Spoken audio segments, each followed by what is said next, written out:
A season for hope, a season for change. The new 1987 Chicago White Sox start this 87 campaign for a world championship. Manager Jim Fregosi has his plans in sight and with renewed optimism sets off on his first full year as skipper. Today, Richard Dotson gets the nod for the first time to pitch the season opener. He'll face Danny Jackson for the Royals, the Sox and the Royals next, and let the games begin. 32 Sports presents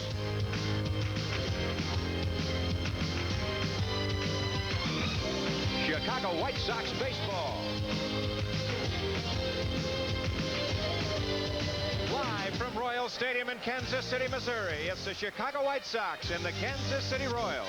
The starting pitchers, right-hander Richard Dotson for the White Sox and left-hander Danny Jackson for the Kansas City Royals.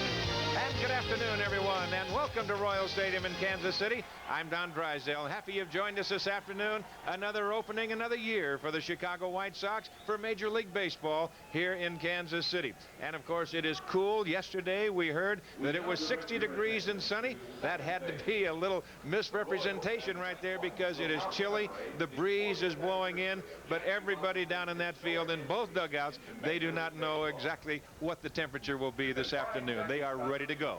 And ready to go once again with me is my partner, Frank Messer. And Frank, I tell you, I say and I always reiterate the words of Pee Wee Reese, whether you're on the field, in the booth, wherever you might be, if you do not get excited opening day, there is something wrong with you. Baseball's opening day is something special, Don. It's a time for optimism. Everybody's going to finish first in their league, in their division. Everybody's going to hit 300. Every pitcher is going to win 20 ball games. But I think truly, as far as the White Sox fans are concerned, as far as we're concerned this year, there is a real reason for optimism. I think there is a lot of reason for optimism, and we talked about that in the course of spring training because this ball club, they started off a little a little different. They did not win a lot of ball games. All of a sudden, they turned around, and when they came in and they started and ended the spring training, they turned and they put it all together. The acquisition of Gary Ritas, I think, is going to be a big, big help. Well, if nothing else, it gives the White Sox some speed, and Ritas has some pop in his bat. He's the kind of leadoff hitter that can give you a run suddenly right there in the first inning. I've got to like him.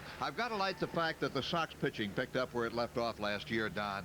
The guys have pitched well this year. Dotson's one-loss record, and his figures may not reflect as well as he pitched. Bannister pitched well. It's just been, I think, a good spring. Well, we've talked about the Sox in 1987, where their strengths are going to be, and of course pitching is going to be one of their major suits. There's no question about that.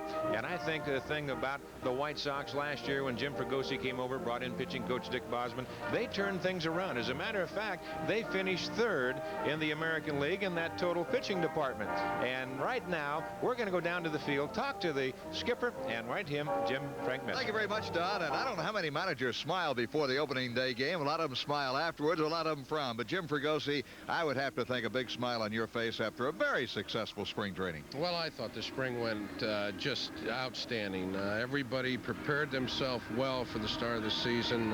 Our pitchers have really done a marvelous job in spring training, and we've hit much better than I ever expected.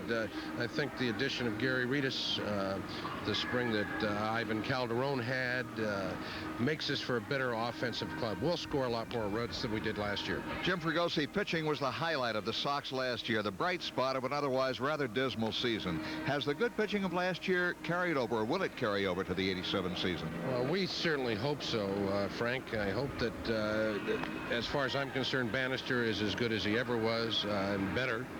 Dotson's got arm speed back. The only pitcher really that I've worried about is Neil Allen. Bob James is throwing the ball well, young man Thigpen. Everybody else is ready to go, but right now I think that really a key for us is Neil Allen if he can pitch well. Neil Allen still penciled in to start the home opener Friday against the Tigers in Chicago? Yes, he will pitch that game, and hopefully he can get the adrenaline flowing and to the start of the season. Sometimes veteran pitchers kind of just go through the motions in spring training. What about the rotation? You're going to go with 4 or 5 men now here at the beginning of the season. Well, we've got through the rotation, through the month of April.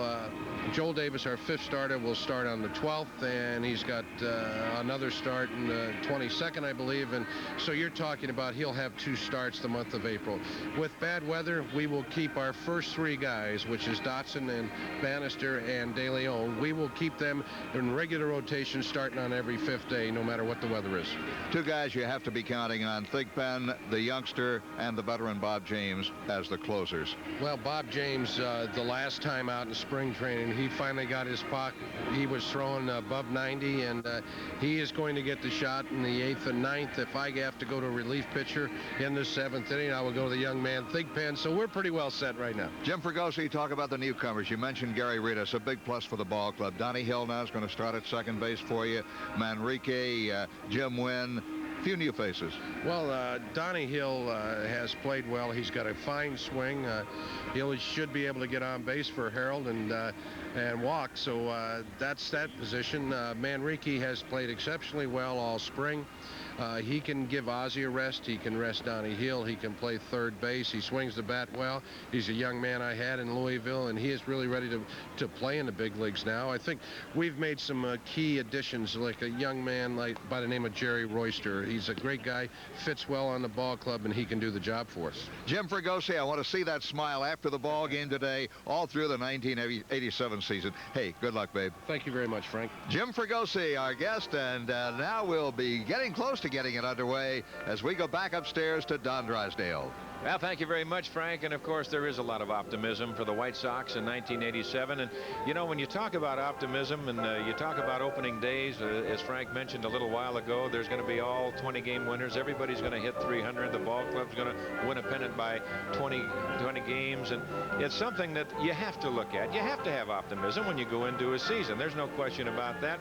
But I think one of the big things that we talked about earlier in spring training, you can't fool those people in the clubhouse. You can't fool the players, and that's something that is never written in the paper. You don't hear us really talk about it on television that much, or on radio, wherever it might be, but they know. You know, when you go down into the clubhouse, they know whether they've got a chance or whether they don't have a chance. And I think one of the big things the White Sox have done, they have gone out, they have made some new acquisitions. As a matter of fact, there are 13 players on this ball club that were not here last year, so that shows you there's a turnover right there. Of course, Kansas City the same way. They have 10 players that were here that were not here last year.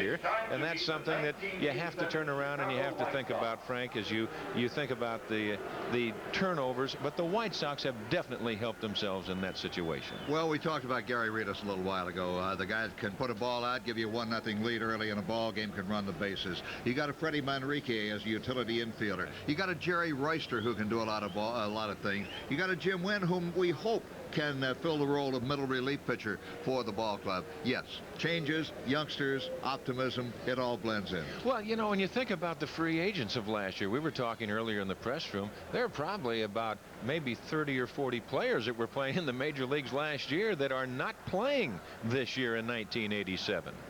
Some of them through their own decisions, others through the decisions of the ball club. Well, things do change, and that's a sign of the times in baseball. As the season goes along, we'll hear more about the free agents. We'll hear more about guys, I think, re-signing with the ball clubs they left last year. And that's an entirely different subject that we'll get into, I'm sure, as we go along. Oh, we will. Right now, the players are being introduced. Let's go to the PA announcer, Dan Hurst.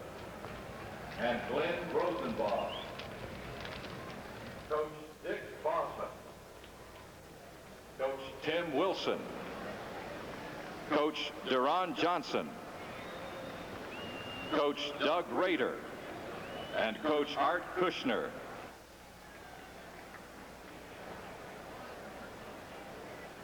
Now let's meet the rest of the Chicago White Sox. Infielder Jerry Royster. Outfielder Darrell Boston. Infielder Fred Manrique. Outfielder Jerry Hairston. Pitcher Floyd Bannister. Catcher Ron Hasse. Pitcher Jose De Leon. Pitcher Neil Allen. Pitcher Ray Searage. Pitcher Bobby Thigpen. Pitcher Jim Wynn. Pitcher Joel Davis. Pitcher Bob James. Pitcher Joel McCune.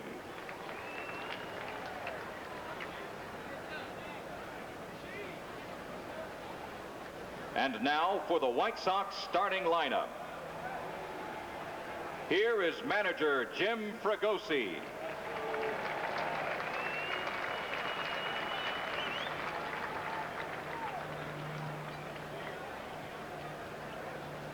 Leading off, number 20, Gary Reedus, center field, Reedus. Batting second, number 15, Donnie Hill, second base, Hill. Batting third, number 3, Harold Baines, right field, Baines. Batting fourth, number 72, Carlton Fisk, designated hitter, Fisk. Batting fifth, number 29, Greg Walker, first base, Walker. Batting sixth, number 22, Ivan Calderon, left field, Calderon. Batting seventh, number 32, Tim Hewlett, third base, Hewlett. Batting eighth, number 13, Ozzie Guillen, shortstop, Guillen. And batting ninth, number 24, Ron Karkovice, catcher, Karkovice. And warming up in the bullpen, number 34, Richard Dotson.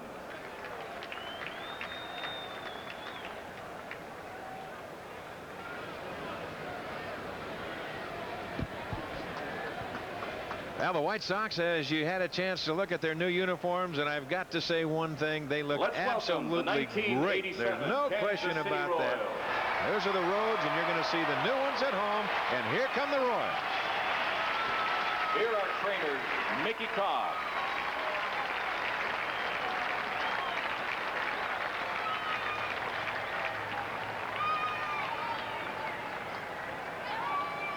to Nancy and Dick. Well, the singing of our national anthem, the crowd in spirit, and of course it was a very nice gesture that they had the moment of silence, Frank, for the former manager Dick Hauser of the Kansas City Royals, and everybody, of course, and everybody in baseball, and our thoughts are certainly with Dick and Nancy in that respect. And right now our guest with us is the Vice President General Manager of the Chicago White Sox, Larry Himes. And Larry, I think as everybody, you've got to be caught up in opening day yourself. Yeah, I think that this is a big day for me, as it is for all the players and everybody else, and the fans too. This is what everybody's been looking forward to, the opening of spring, and it's arrived, and I think our club's in pretty good shape and we're ready to play. You know, when we talked about the ball club here prior to you coming up and joining us, optimism, and I think that the optimism is riding high. You can almost see it and cut it with a knife down in that clubhouse. I think some of the things that we did just prior to breaking for the starting of the season, the last 6 days, I can notice a change in the club. I think the club started to come together, and I think there's a spirit there that they don't know how good they can be, and I think that feeling, the more they're playing together, the more confidence they have in one another. And I think there's a spirit there, the very positive attitude about coming into the season and this year. As you look at the ball club right now, there's 13 new faces or so on the ball club over last year, so it certainly wasn't a stand-pat winner for you. No, we have 14 new faces. We missed one in there, but no, it wasn't a stand-pat winner. And in fact, we were very active, but we did it very subtly. I don't think there was a lot of fanfare about it, but we we identified some of the things that we wanted to accomplish over the winter, and I would say, as of today, opening up, that we satisfied everything we wanted. wanted, and part of that was the addition of those 14 players that we have on our club now. Right. Larry, a new look to the ball club, not in so much the faces that we see, the new people, the Gary Aridases, the Jerry Roysters, we go on down the line, but a new look as far as the fans are concerned when they look out and see the White Sox this year, a more traditional look with the new uniforms. Well, I didn't have anything to do with the new uniforms, but if I did have something to do with the new uniforms, that would be the uniforms that I would have liked to have had. I like the idea of going back to the belts, the plain socks, the traditional look that I think that identifies baseball with the past, and I think it's something that we're going to continue to do. A lot of soul searching, I'm sure, in the front office, Larry. It happens every year, especially when a club does not have the year that is expected of it. Are you satisfied with the trades, the engineering, the deals you've made so far? I don't think we could have done much more than we did without busting up the nucleus of the club. I think we were able to keep the nucleus together, and when I say that, I'm talking about Baines and Walker and Ozzie and Dotson and Bannister. We could have moved those people. They all had ability to be moved, but I don't think it would have been a benefit of the Chicago White Sox. We were able to do some things in a very subtle fashion, like I told Don, and still get the job done of getting the people that we need to complement those people there that we've had with the Sox in the past. And I think we're going to surround them with a better club than they had last year, and I think they feel that. You know, I was going to say that there's not only the vice president right here with us right now, general manager Larry Himes. Larry, there's a couple other vice presidents here, Jack Gould and Howard Pizer, and I think it's kind of a little bit of a preview look of what the White Sox fans and what the city of Chicago can see, because from what I understand, the architects are the same ones that designed Royal Stadium right here. Yeah, this is a fine ballpark, and I was talking to Eddie Einhorn earlier, and I told him that I'd like to have our stadium in 1989 look like this Royals ballpark. He said fine. Whether it does or not, we don't know, but this is a beautiful ballpark, and as you said, the same architects that designed the stadium here, they're the ones who are going to be involved in our new ballpark in Comiskey Park. When you go into the designing of a ballpark, how many things will you be involved in? Will they send you the full set of plans and all of a sudden you start chopping and adding here and there? I don't think so. I hope that isn't part of my job. For spring training now, when we get down to Sarasota, I'll be very involved in that one there, that complex down there. I want that to be well, that's a baseball complex. That's used for baseball, and that's all it'll be for. I think this stadium, the one that we're going to build in Chicago, I think there's going to be a lot of people involved in that. And my primary input, along with Jimmy Fragosi's and Herman's in the training room and Paul Jensen in the press, there'll be a lot of input from a lot of our staff. But and we'll have certain things that we're going to say about the baseball operations of it. Getting back to the ball club right now, as you sit and look at it, and looking at the other ball clubs in the American League West, we were talking a little bit earlier, and if everybody plays to their potential, it ought to be a heck of a race. I think so, and this is the thing that I think the players now kind of realize themselves that they didn't understand earlier, that we're pretty close to being right there at the top in our division. I think if you go back and evaluate each one of the clubs in the Western Division of the American League, you're going to find out that each club has one or two holes in it, and they're going to be there for every club.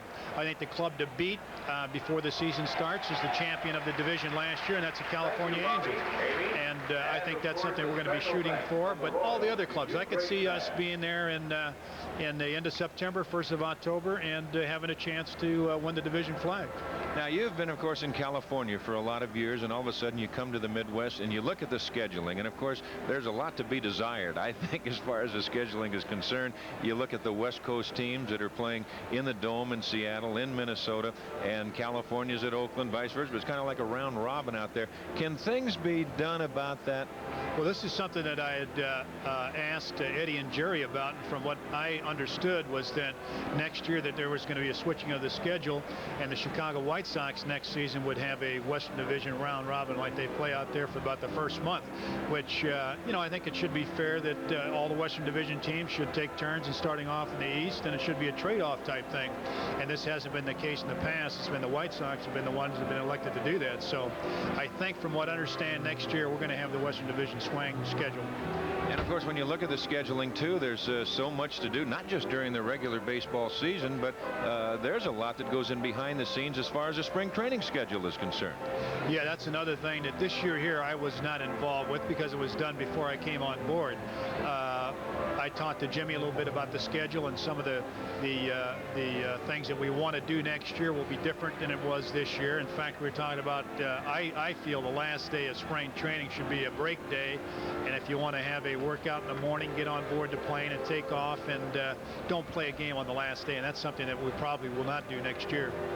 As you look at the ball club right now, and I guess you talk to any general manager in the same and ask them the same question, I guess nobody's really stand pat. You're always searching, you're always groping, you're always looking, are you not?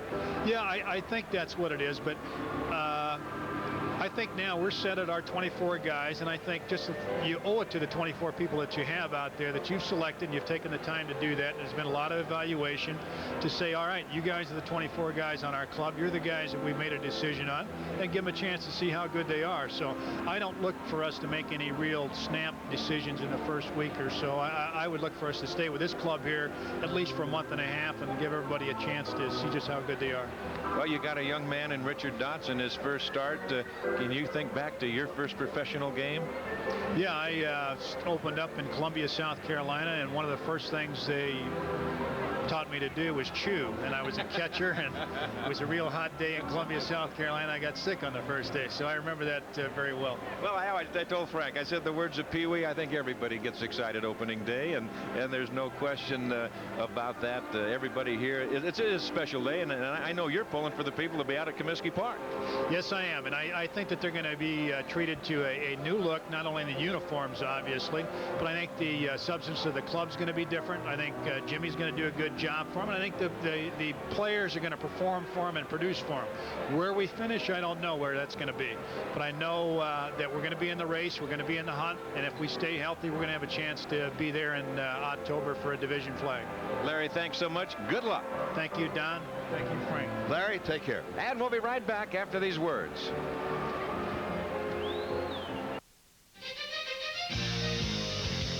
Chicago White Sox baseball is brought to you in part by your Chicagoland All-American Nissan dealers. By the Illinois State Lottery. Play Jackpot Instant Lottery. You could rope in $1 million. By Miller Lite. For great taste, there is only one light beer. And by your Chicagoland Northwest Indiana Dodge dealers. See your local Dodge dealer for the best in performance, protection, and price.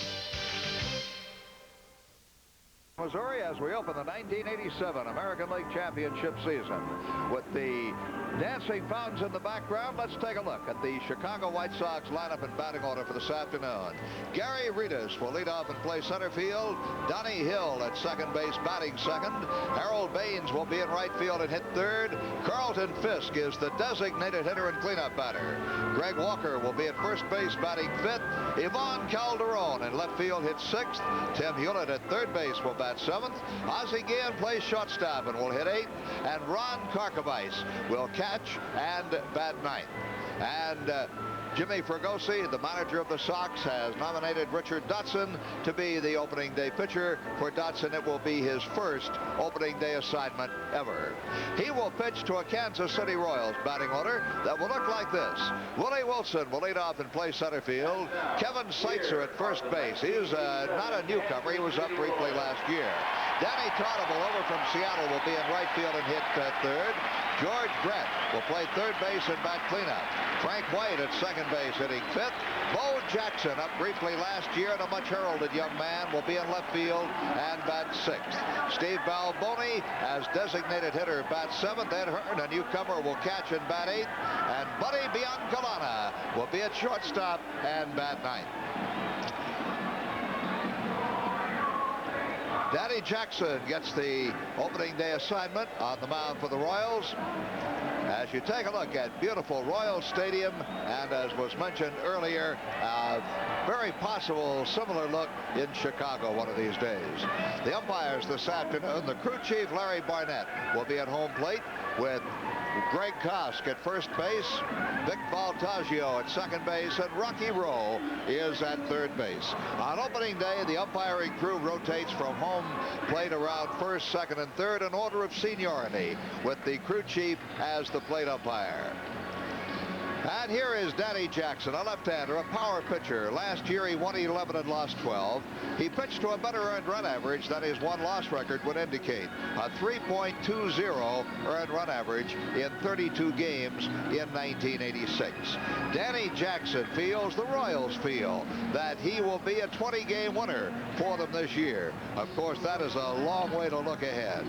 27 starts last year, and you saw the innings pitched, and we mentioned his ERA of 3.20.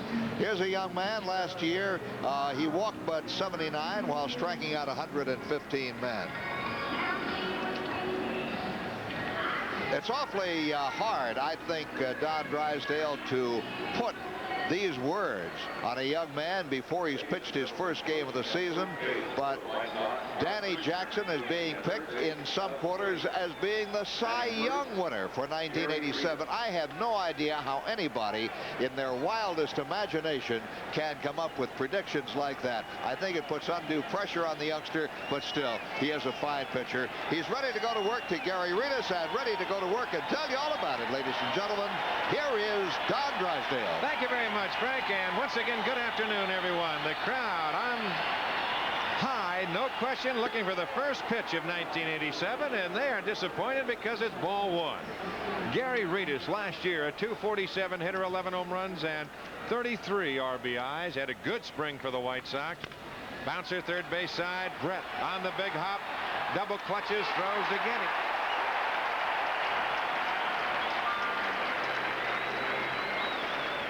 I think every player down there is anxious to get that first chance. You talk about the butterflies that come up. No matter how long you've been around, it still happens. I think once you get that infielder gets that first ground ball, first pop-up, the outfielder gets his first fly ball, then you tend to relax just a little bit.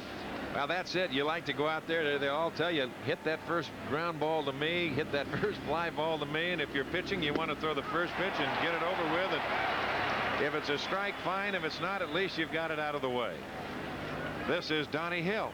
Last year, a .283 hitter. Donnie with a good spring for the White Sox. A switch hitter, and from the right side off the left-handed pitching of Jackson. And the count 1-1. Your infield of Brett at third, being Kalan at short. White at second with Seitzer at first. The outfield of Bo Jackson in left, Willie Wilson in center, and Jose Tartabull in right. Bouncer again, White at third. There's Brett from the grass to get it.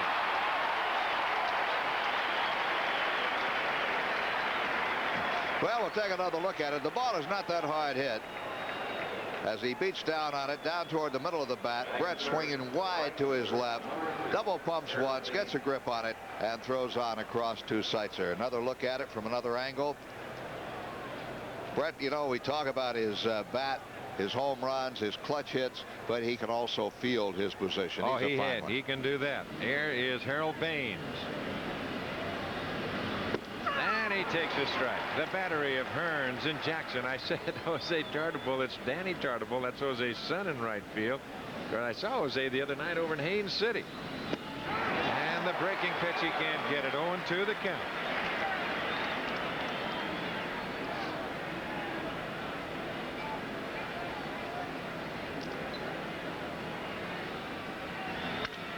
Bouncer right side. So 3 ground balls, and the White Sox are gone. No runs, no hits, no errors, nobody left. The first half inning in the books in 1987. It's the White Sox nothing, and the Royals coming up. And losing 17. This year, Dotson would like to turn those numbers around, if not even better than that. As we said earlier, every day on opening day, every pitcher goes out there as a potential 20-game winner, and Dotson certainly is a potential 20-game winner for the Chicago White Sox. He'll be backed up with Calderon in left, Reedus in center, Baines in right. With a left-hander pitching, Darrell Boston does not start. Tim Hewlett at third base, Ozzie Guillen at shortstop, Donnie Hill at second base, Greg Walker at first, and Ron Karkovice behind the plate. We'll comment as we go along on the people. One thought, though, comes to mind just off the top of my head. The most impressive thing to me, Don Drysdale, about Donnie Hill down in spring training and exhibition games, he was always around the ball. No matter where it was hit, off the the shins of the pitcher, off the glove. He had that knack to be right there. He was there, and of course that's what you love to see if you're a pitcher, as Willie Wilson leads it off. Dotson ready to go to work and delivers low. So both pitchers, Dotson and Jackson, miss with their opening pitches. Wilson last year a .269 hitter with 9 home runs, 44 RBIs, had a good spring at .369. Good fastball by Dotson. Boy, I'll tell you, Frank, you're in shape coming out of spring training. This is the type of day you love to pitch in. There on deck, you see Kevin Seitzer.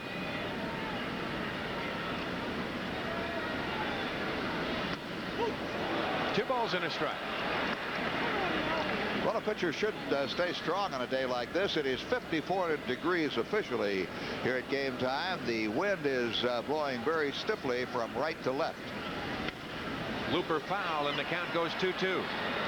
The wind is certainly strong enough to be a factor in the ball game this afternoon. It will be no help to the left-hand hitters. You can take a look at the flag, and that's a strong breeze. Reminds me of some of the wind we've had the last few days down in Florida. I tell you, it's almost like the weather we've had down in Florida. Yeah, a little bit warmer. Right back up the middle. Up there is the man, Donnie Hill again. Well, that's what I was talking about, Don. That ball deflected by Dotson and Hill, going one way, comes back and gets to the ball. I just have to comment again on that. Here it is, right back off Dotson's arm, really, and Hill going to his right, changes his direction back to his left a couple of steps, enough on the throw to get the very speedy Willie Wilson, and that's a good man to keep off the bases. One gone, and here's Kevin Seitzer.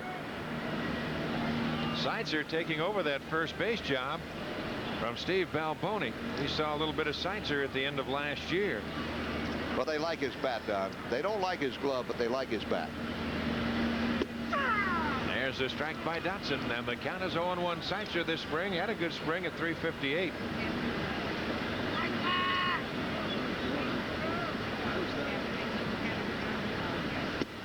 Outside, and the count, a ball and a strike with 1 out. No score, bottom half of the first inning. Seitzer an outfielder by trade, but he is not the best defensive fielder you will find. There's still another story on Seitzer. And the count 1-2. They've got him at first base because Balboni's bat is still not 100%. Balboni has a little trouble getting down for ground balls. They want Seitzer's bat in there, and right now they figure first base is the best place to play him. Little high, the count goes even at 2-2. Your infield of Hewlett and Guillen on the left side with Hill and Walker on the right side. The outfield of Calderon, Reedus, and Baines from left to right. And the battery of Karkovice and Dotson. And a full count of 3-2 with Danny Turnbull on deck.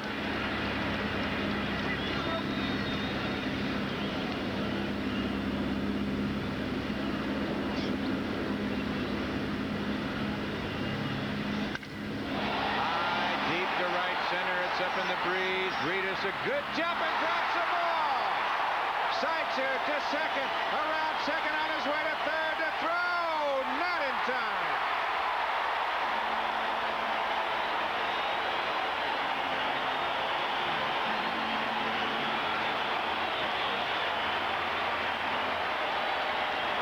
Well, we'll take another look at it. The ball is hit against the wind out into right center field.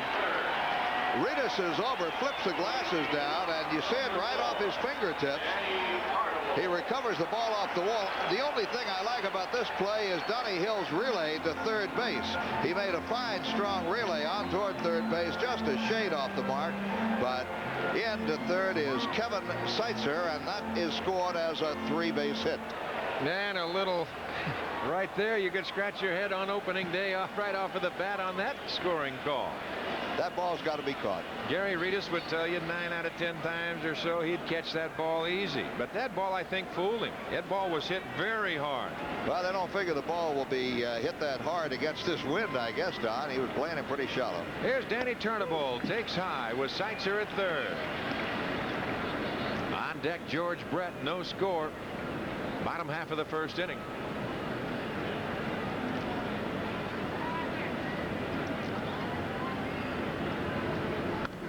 out of play, and the count 1-1. Here's a young man that has a chance to certainly help this Kansas City ball club. A lot of people scratching their head over the winter time saying, how in the world did they get him? But they did. Came back to Seitzer for just 1 second. That's a little note that you'll put down in your book or in the back of your mind. Seitzer can hit that ball well to the opposite field. Well, I'll tell you, without that win, that ball's out of here to the opposite field. I think you're right. That's a little high. The count, 2 balls and a strike. But Tartabull last year with Seattle hit .270, 25 home runs, 96 RBIs.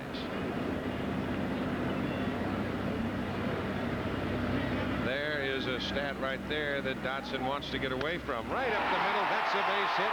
Seitzer scores. The Royals lead it 1-0.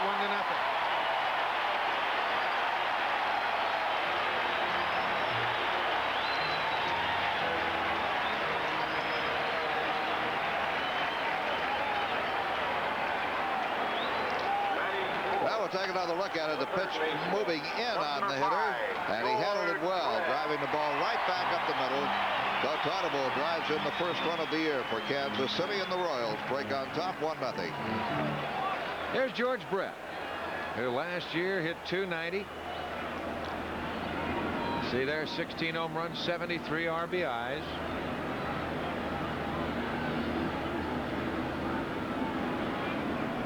Hill over in the hole at second base as the strike with a fastball. The count 0-1.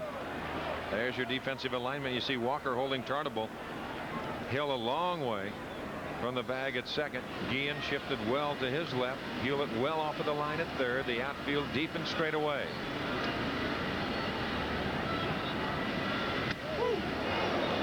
A ball and a strike.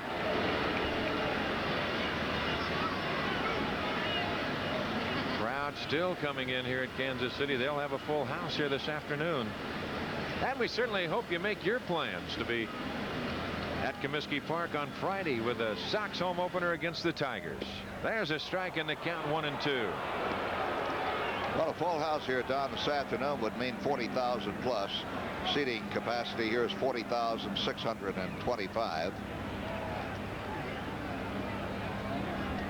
Tartabull at first, Walker holding.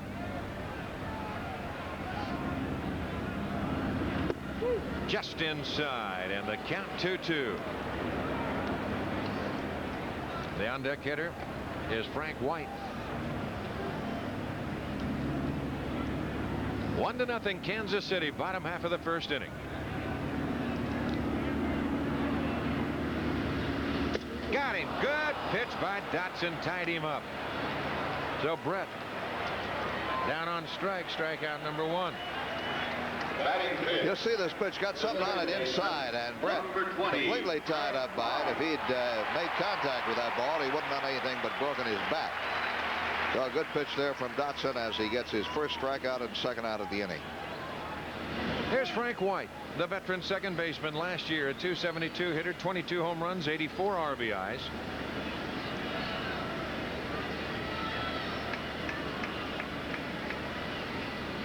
Early on in his career, Frank White was not that much of a home run hitter, but the last 2 years, Don, he's had 22 each year, 86 and 85. Prior to that, his previous high in 84 was 17 home runs. Missing outside with the breaking pitch, and the count 1 ball and no strikes. And his average certainly hasn't hurt in going for the long ball. He batted .272 last year, his second highest average in the major leagues for him. 2-0. Nobody told Frank it was 54 degrees out there this afternoon with a little wind chill factor that's going to drop it a little bit. Short sleeves. He may be one of those rare individuals who does not feel the cold weather. And there are some, truly, who don't feel it. There goes Tartabull, and a drive hit the center field. Reedus is there, and that will do it. So the Royals are gone. They pick up a run on 2 hits, no errors, and they leave a man aboard. And after the first inning of play, it's the Royals 1 and the White Sox nothing. Cincinnati, San Diego, and San Francisco, and the Dodgers are in Houston. And you see the opening day pitchers and their records from last year. Correction. And right here, 1-0 Kansas City lead as we go to the second inning, and it'll be Fisk, Walker, and Calderon coming on for the Sox. Don? Carlton Fisk to lead it off. And takes outside Pudge. A spring mark of 264 last year at 221, 14 home runs, 63 RBIs.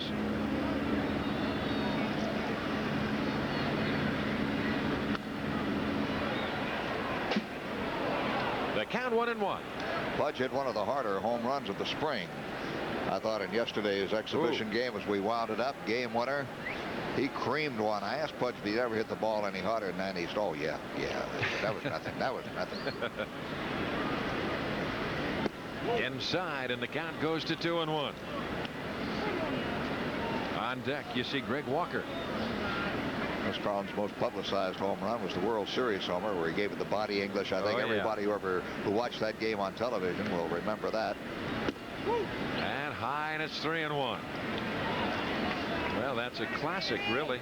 Every time you look at any type of a World Series highlight, well, you'll notice that home run that Pudge hit at Fenway Park. But that one he hit yesterday was just a monster.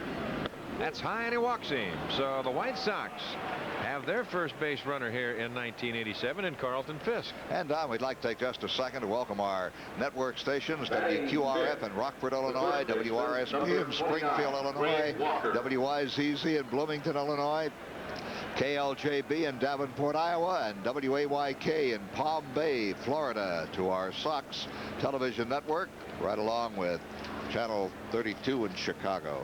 Yes, sir. Here's Greg Walker. That's inside, and the count goes 1-0. Walker last year at 277 hitter, 13 home runs, 51 RBIs. This spring hit 243 with a pair of home runs and 14 RBIs. Fisk at first with Seitzer holding.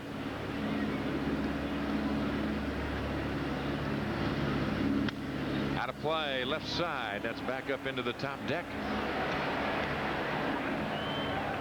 There is Ivan Calderon on deck. Good look at that new uniform. I'll tell you, I think it's a good looking uniform.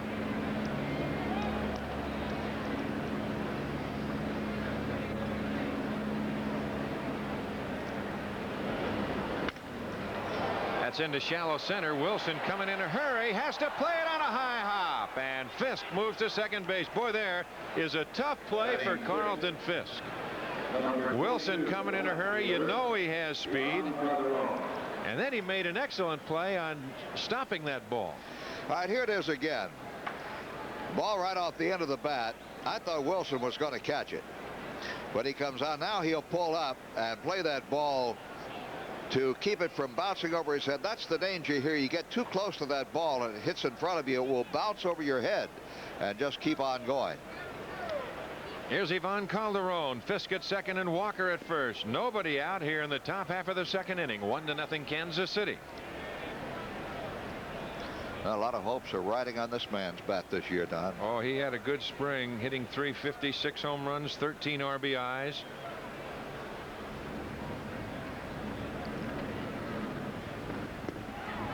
Fooled him on that breaking pitch. The count 1-1. Really fooled him. Doug Rader coaching at third with Art Kushner over at first for the Sox.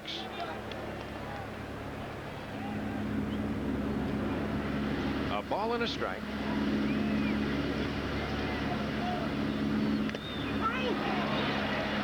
And the count moves to 1-2. Sun trying to peek through some clouds. There's Fisk at second. And you see Greg Walker at first. You'll look at second base, and we'll give you a close-up of that. Something a little bit different. Outside, and the count goes to 2-2. Bruce Bodeka to fan accommodations. See, you see number 42, and that, of course, is a tribute to Jackie Robinson, commemorating the 40-year anniversary of his joining the Brooklyn Dodgers. A little looper, and Frank White will catch that ball.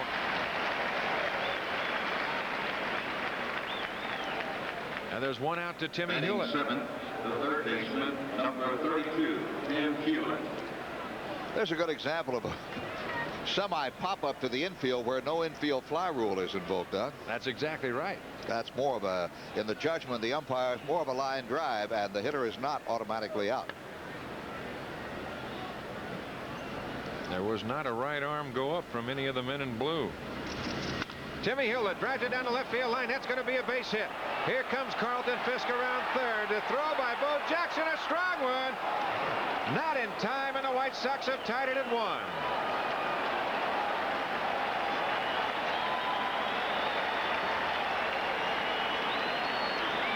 Walker stopping at second on the base hit by Hewlett. Here it is again. You'll see Bo Jackson get to this ball in a hurry and uncork a strong throw back in. Right now, Fisk is being waved around third. Here he comes. Here comes the throw. A strong throw, just a little bit off the mark as Fisk scores, and Hewlett's base hit ties it up 1-1. Boy, I'll tell you, Bo Jackson showed you a little something right there as Ozzie Guillen stands in. He got to that ball in a hurry and made a very strong throw. There's the strike to Guillen. Ozzie last year a .250 hitter with a pair of home runs and 47 RBIs. Ozzie a good spring at .338. No, we just hope Ozzie will start being a little more selective at the plate. Walker at second and Hewlett at first. Foul away.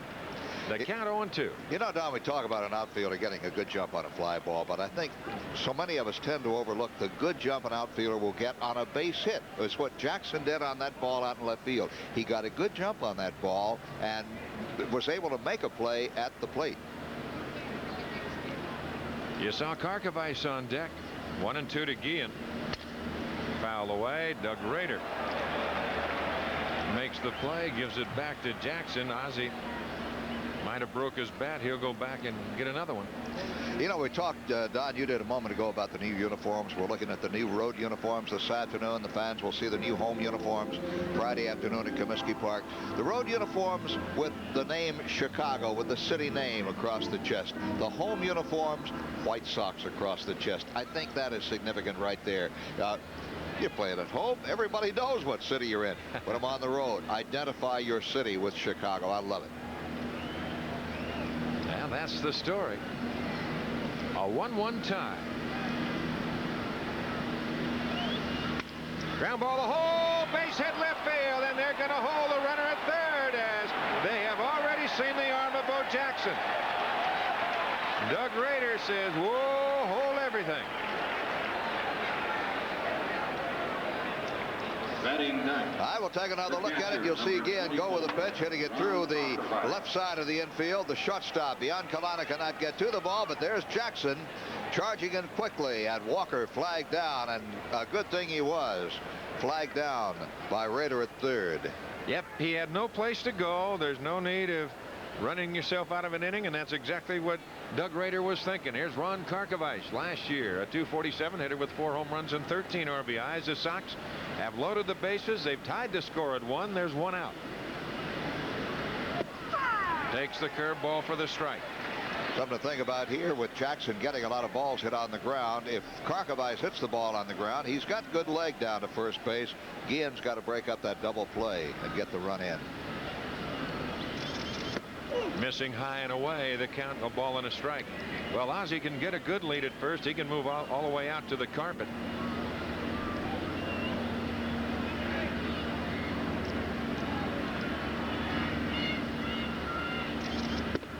Missing inside, and the count goes to 2-1. There's your runner. Walker at third, with Hewlett at second, and Ozzie Guillen at first. A 1-1 tie, top half of the second inning.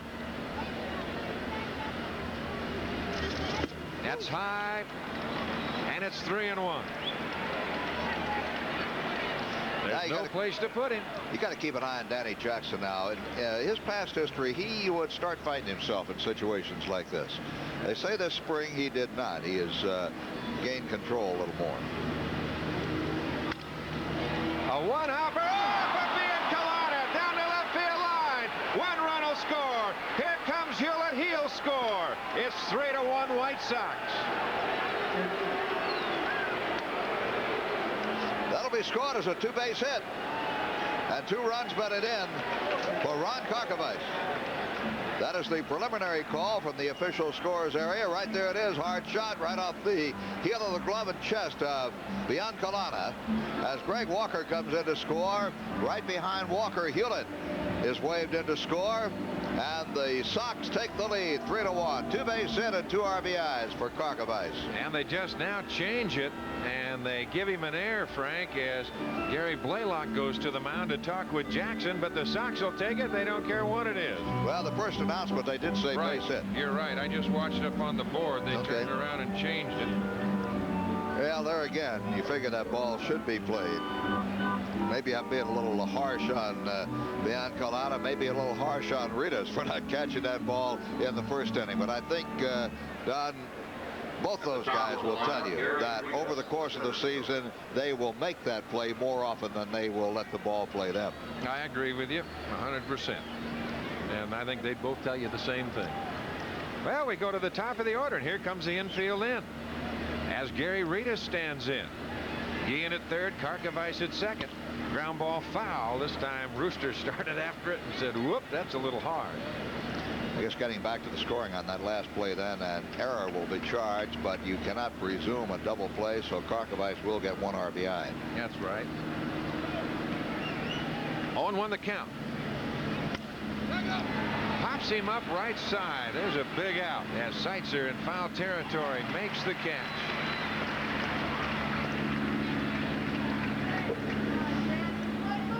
Now there are 2 outs, and Donnie Hill will stand in. Batting second, Donnie Hill.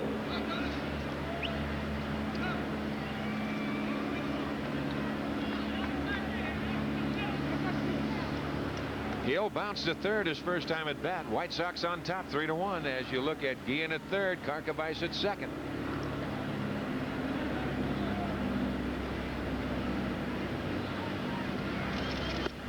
Inside. 1 ball and no strikes. Boy, key base hit right here, Frank, and the Sox in business. Yes, sir. This is where you don't want to let a club off the hook if you can possibly help it. Get your foot in that door, put the shoulder to it, and push it on open. That's low and inside, and the count 2-0. On deck, you're looking at Harold Baines. You see Jackson with the D on the side and the other Jackson with the B in left field. There's Guillen at third and Karkovice at second. That's high, and it's 3-0. Used to be in Baltimore, and we had Frank and Brooks Robinson. They had the uniform names on the uniform. F. Robinson, B. Robinson. Frank would have that little grin on his face, so that's so the folks can tell us apart. There's a strike, and the count 3-1. Of course, theirs was in front. This was a little different with the D and the B in behind the last name.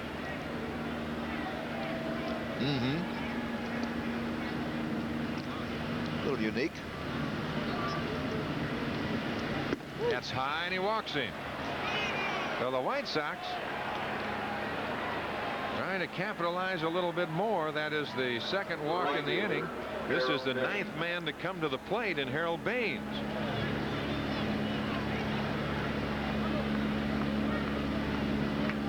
Baines bounced to second his first time at bat. The bases are loaded.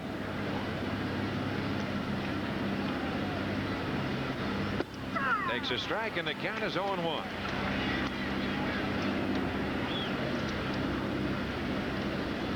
Guillen at third, Karkovice at second, Donnie Hill at first. Willie Wilson playing Baines a hit to the opposite field. 0-2 the count. No Jackson in command. No balls and 2 strikes. And there you're looking at some action in the bullpen. Number 40, that's Bud Black.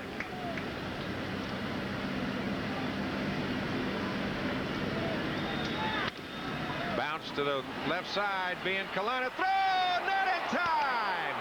Another run scores, and it's 4-1 White Sox. You knew that was going to be trouble. The designated hitter, Carlton Fisk. Here it is again. Off the end of the bat to the left side of the infield. Biancalana gets to the ball, figures his best play will be to second base, and does not get the ball there in time.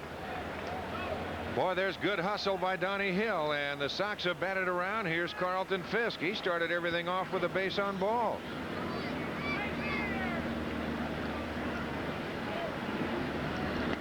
Down low, 1 ball and no strikes to count.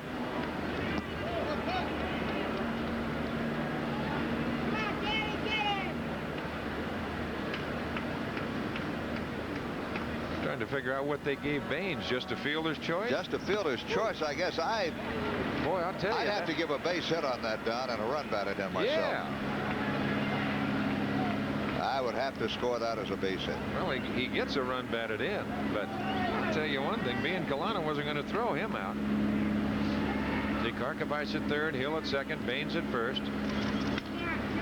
Pops him up. Brett through the coaching box and makes the catch, and the sides retire. But the White Sox come back with 4 of their own on 3 hits. No 1 error, and they leave the bases loaded after 1.5. White Sox lead it 4-1.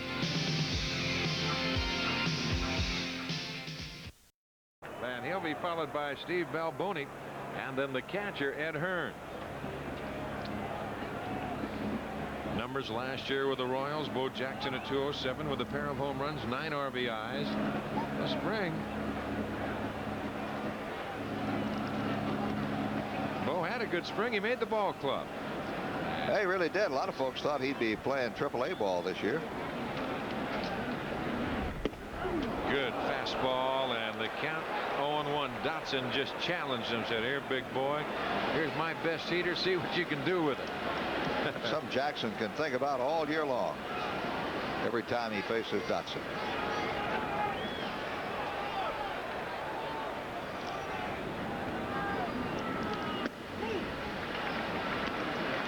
I was watching him in batting practice, Frank. That young man has got some kind of power.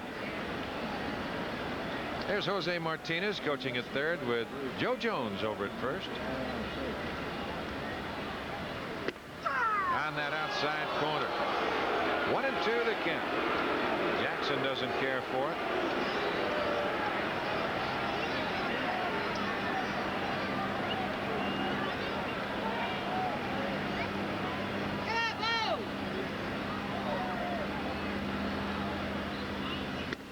And he got him swinging. So Jackson down on strike. Strikeout number 2 for Dotson. Batting 7. Dotson really does a job on Jackson. That pitch a little bit out of the strike zone, but he had Jackson go for it. 2 strikeouts now for Dot, and he has not walked anybody. Here's Steve Balboni. Last year, Balboni at 229 with 29 home runs and 88 RBIs. 1 ball and no strikes to count. Strange situation there in that Balboni, and his back problems and his contract problems. Missing outside, and the count 2-0. The catcher, Ed Hearn's on deck. Yeah, hit that back. That was really bothering him, and then all of a sudden, Kansas City, they just let him go this last winter. Not a good swing right there at a fastball. He was a wee bit tardy. Dotson throwing well. Balboni, I believe, signed a contract for something like $100,000, but if he plays X number of ball games, he'll build it up to around $500,000. A little high. 3-1.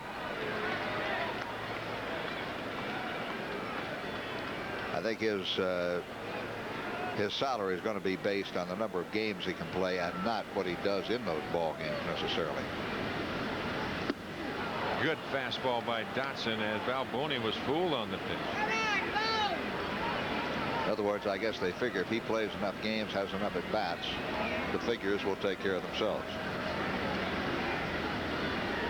A full count, 3-2. And he walks it.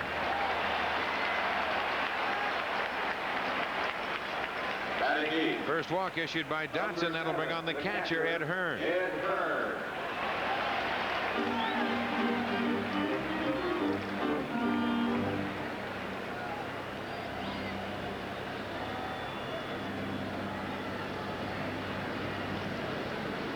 Hearn, a .265 hitter last year with the Mets. 4 home runs, 10 RBIs.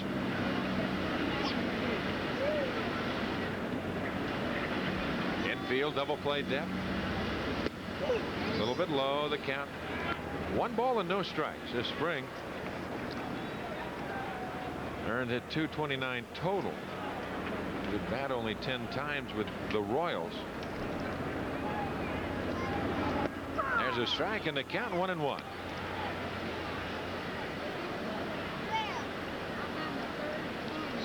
On deck, you're looking at Buddy B and Kalana, the shortstop. A ball and a strike. Boy, there's a lot of different faces. A little bit low, the count, 2-1. Well, there really are, and a lot of deals have been made since the spring training started. Most of the media guides are outdated already. That's right. Nowadays, why, you ought to, I guess, put it all on a piece of paper, pass them out, and then say we'll print them once the season starts. Yeah. They got Hearn from the Mets, the Royals did, along with Rick Anderson and Mario Gazzo for David Cohn and Chris Jellick.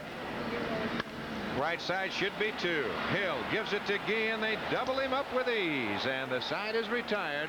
The Royals are gone, and we're through 2. White Sox 4, Kansas City 1.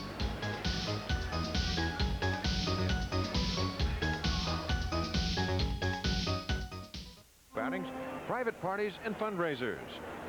Along with Frank Messer, I'm Don Drysdale. Happy you've joined us this afternoon from Royal Stadium. Opening day 1987. Sox on top 4-1 to the 3rd. Here's Frank. Greg Walker leads it off, Don, and a little breaking ball there from Danny Jackson. Walker had a base hit and scored a run in the 2nd inning, and the official score has come to his senses and has given Baines a base hit on that play in the 2nd inning instead of a fielder's choice. A ball and a strike. I think that is a good call to give him the base hit on it. I thought it should have been at the time, and now the official score has changed it, so the Sox have 4 hits in the ball game and lead 4-1. A little foul tip into the mitt. There's Doug Rader coaching at 3rd base for the Sox, the Rooster over there, and the caveman Art Kushner coaching at 1st base.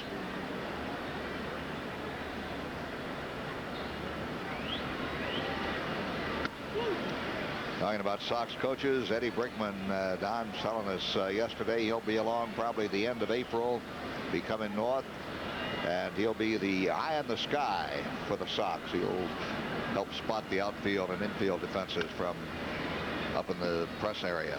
Yeah, that'll be good. Brink, of course, all of his friends back in Chicago listening. Why, he's feeling a lot better, looking good, looking better every day. That's good to hear. That eye in the sky idea. The first one I knew of was Gene Michael, who's now managing the Cubs. Struck him out.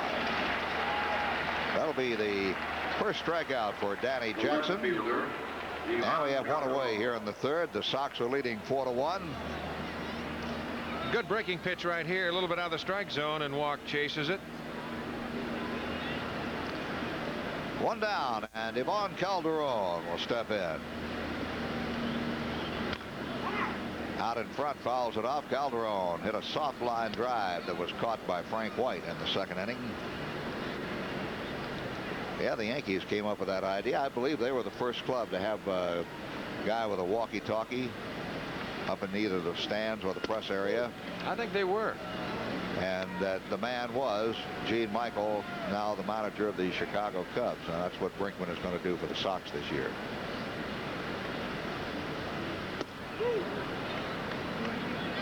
Two balls at the strike. Waiting on deck is Tim Hewlett, who had a big base hit back in the 2nd. Sox are leading 4-1, scoring all 4 times in the 2nd inning.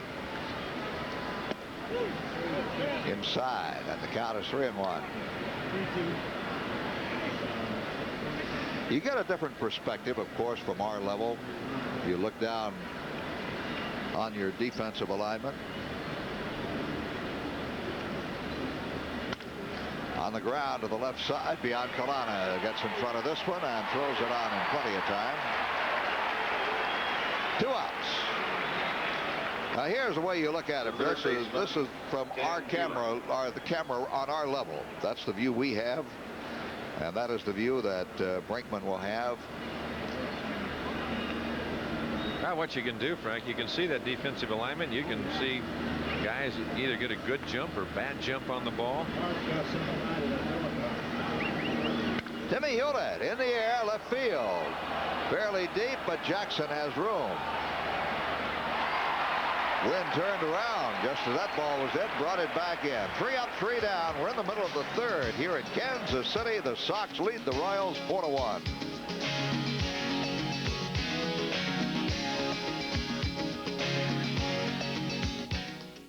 It'll be the Sox against Eddie Murray and the Baltimore Orioles. It's Snapper Cap Night. The first 15,000 fans receive a White Sox cap, compliments of Snapper. For tickets, call Ticketmaster at 559-1212. Use your charge card or stop by the ballpark. We go to the bottom half of the third, Don. Sox lead it by a score of 4-1, and Buddy Biancalana is the leadoff hitter. Fouls the first one back from Dotson.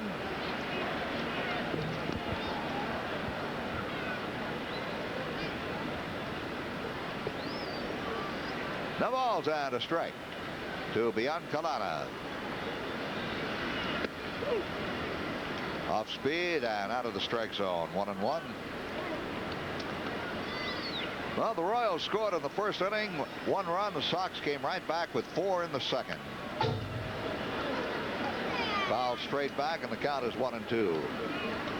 A rather raw day here in Kansas City. Temperature 54 degrees, cloudy skies, no threat of rain really, and a very stiff breeze blowing alternately from right to left, and then it'll shift around and blow from left field straight in. That's out of play. Crowd that would appear to be a sellout or very close to it. Willie Wilson waiting on deck. Got a word about Kansas City fans for you in just a second. Something we noticed. 2 balls and 2 strikes. Came over with a group on the bus from the hotel. And we got here about 11 o'clock this morning. And there were long lines of fans. 3-2. Long lines out here in front of the general admission gate this morning. And somebody told me that some of those folks have been here most all night to get tickets. Ball 4. He lost him. Out ahead of him and then lost him. And that is a walk that Dotson did not want to give up. Willie Wilson. The line started at 3 this morning. That's what the fans out here in Kansas City think about their ball club. Quite a sight. And we're going to see a full house, we certainly hope, Friday afternoon at Comiskey Park, as White Sox fans will be out to welcome their team home for their home opener. Willie Wilson up with a man on. Strike 1. Wilson hit one back off the glove and arm of Dotson in the first inning, and Donnie Hill grabbed the ball and threw him out.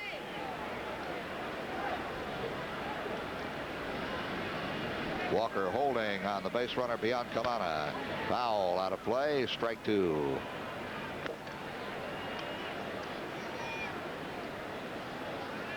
We'll be updating other scores for you on opening days elsewhere as we go along. 4 games today in the American League.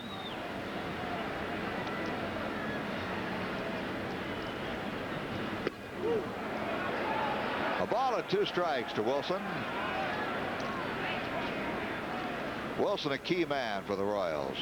When he gets on base, things happen. You keep him off base, you take one of their big weapons away. Nice play by Walker. Got to tag him at second base, and Guillen makes the tag. Once Walker steps on first, it eliminates the force play at second, and the base runner Biancalana therefore had to be tagged out at second base. Well, there's a good play by Walk. That ball was hit hard. Takes him right to the bag. After that, there's really not a problem. Biancalana, a very late slide. Guillen waiting right there. Biancalana lucky he didn't hurt himself.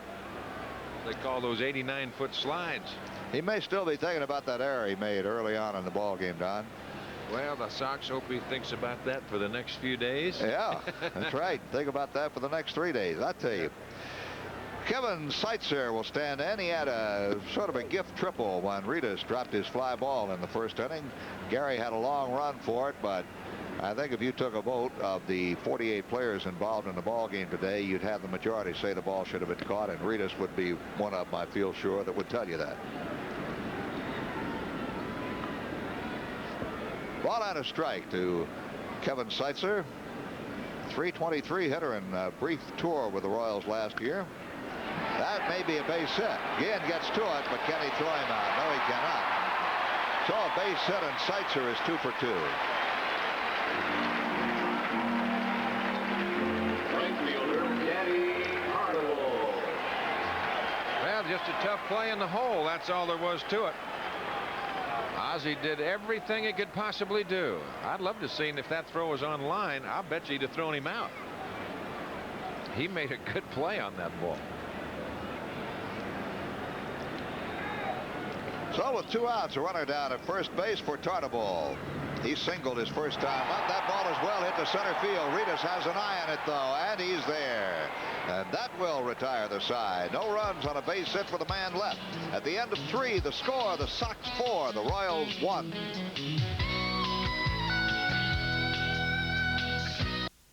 In the second. And we go back to action here. Ozzie Guillen with a ground ball to Biancalana, who throws him out. There's 1 away in the 4th. So Guillen is now 1 for 2. He had a base hit and scored a run in the second inning. Ron Karkovice.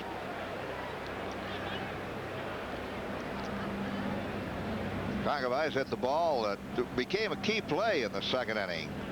Ground ball that ate up Biancalana, charged with an error on it. And 2 runs scored on the play. Karko getting 1 RBI. Karkovice batted .286 in exhibition play this year with 3 homers, 6 runs batted in. That ball well hit down the left field line, just fouled. Started to say Don Karkovice is a strong young man. He's got the potential to be a power hitter. Oh, yeah, he sure does. And I think, you know, there's another young man, Frank. Every day you look at him, there's just a little bit more progress. You got to learn the strike zone and make contact. He'll get his base hits, and he'll hit his long balls. 1 and 2. Danny Jackson, his first start ever on opening day. Something the 2 pitchers this afternoon, Jackson and Dotson, have in common. Neither one has started an opening day before. Sox lead it 4-1. Got him. That'll be the second strikeout for Jackson. Well, here's another date to jot down as you look at this good breaking pitch down and in. It's Sunday, May 10th. The Sox and the Baltimore Orioles, United Airlines Jersey Day. The first 15,000 kids 14 and under, they'll receive a free White Sox jersey, compliments of United Airlines. So call Ticketmaster 559-1212. Use your charge card or stop by the ballpark. And remember, Ticketmaster is located in all Sport Mart, Rose Record, and Carson Perry Scott location. Gary Ritas is up for the 3rd time. He has grounded out and popped up. 0 for 2.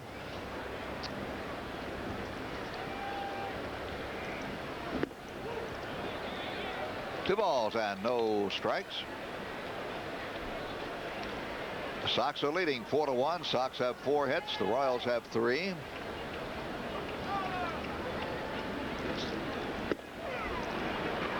And the count goes to 2-1. Tomorrow's an off day for these 2 clubs. Then we'll pick it up again on Wednesday and Thursday nights. 7:30 starting times.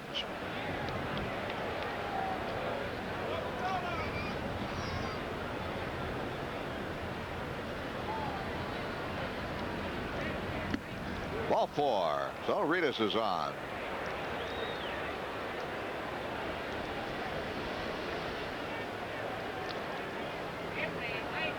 Three walks now given up by Danny Jackson.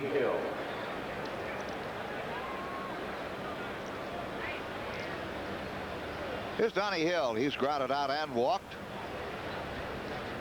There are 2 outs. The Sox are leading 4-1 here in the top of the 4th inning.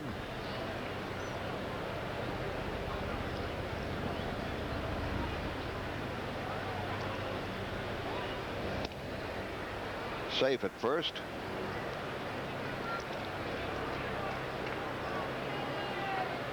Sox home opener is set for Friday afternoon against the Detroit Tigers.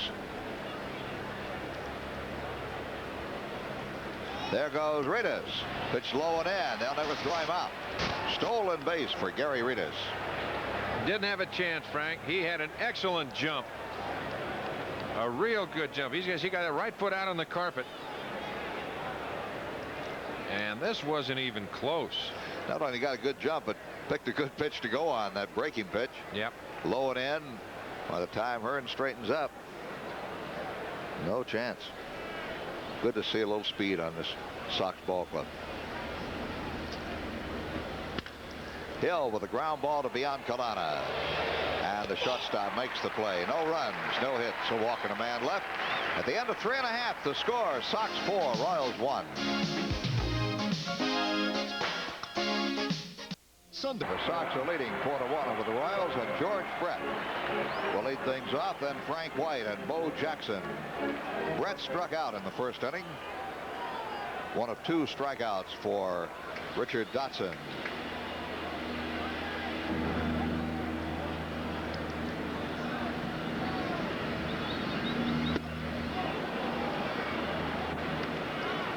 The ball's 1 strike. They shade Brett a bit to the right side on the infield, but straight up in the outfield. You find most outfields will play the gaps here at Royal Stadium. There you can see the defensive alignment. You'll note Ozzie Guillen shaded over toward the bag at shortstop. That ball is well hit down toward the right field corner. Fair or foul, it is a fair ball. Home run for George Brett. No question about that one being out of here. The only question was fair or foul.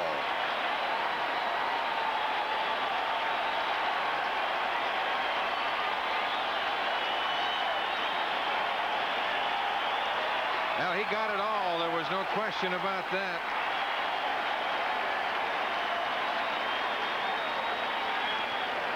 So Brett with his first home run of the year, and the Sox lead is cut in half. Don? Fastball right there, and he did not miss it.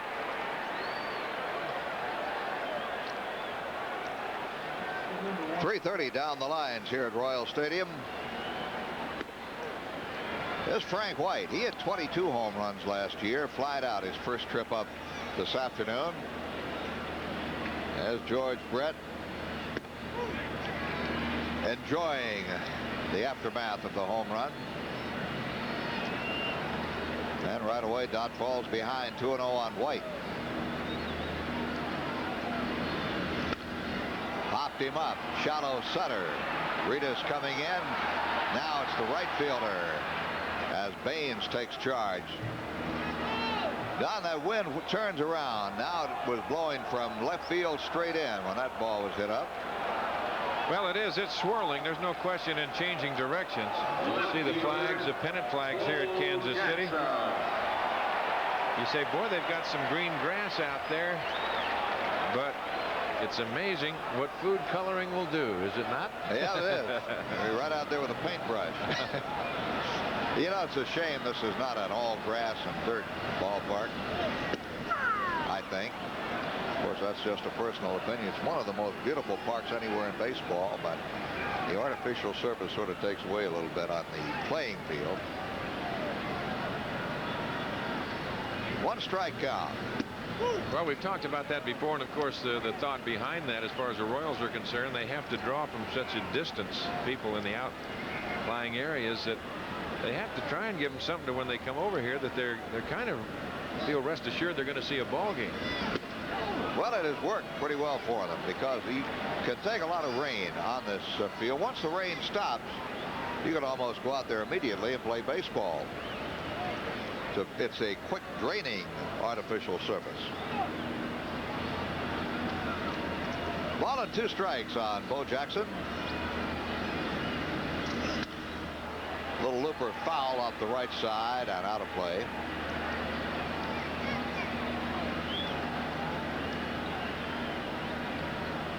Well, Bo Jackson had his choice, baseball or football. He was going to be a millionaire either way, and he chose baseball, much to the chagrin of the Tampa Bay Buccaneers. But the sting was taken away this year when the Buccaneers signed Vinny Testaverde. Yeah, they were hoping that he didn't play baseball. I know that. Yeah. Yeah, Bo Jackson probably. He's just a good athlete. He would have been outstanding in either sport. He's going to be, I think, an outstanding baseball player. Maybe not this year. Maybe this year. Who knows? He can run. We've seen he's got a good arm. He's strong. A lot of power. 1-2 pitch to him. That is out of play, and that'll reach the crowd in the upper deck.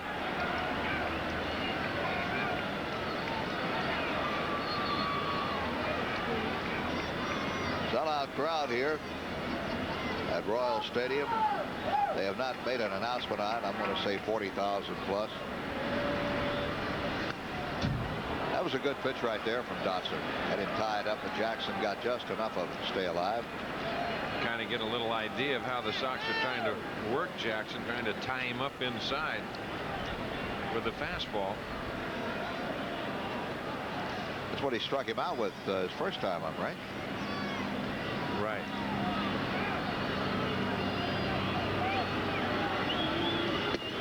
Now he works the pitch away from him, and Jackson lays off of it. 2 balls and 2 strikes. Well, there it is. Fox Television Incorporated. Right out there and high on the hill in left field. See how high that is with those people standing underneath it.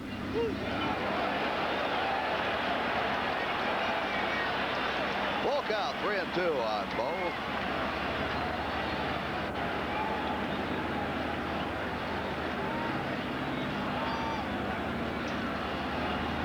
There's a guy go through his whole career. Nobody's going to know his name. Bo. Vincent Edward Jackson, just for the record. You're right. That's right. Boog Powell went through his whole career. Nobody knew his name. It's like Duke Snider. Duke Snider, another one.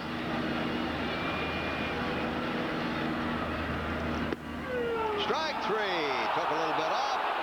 And Jackson upset with the call, but he's down on strikes, and that'll be number 3 for Dotson. The designated hitter Hit a good spot right on that outside part of the plate. That ball tailing back. You could see that.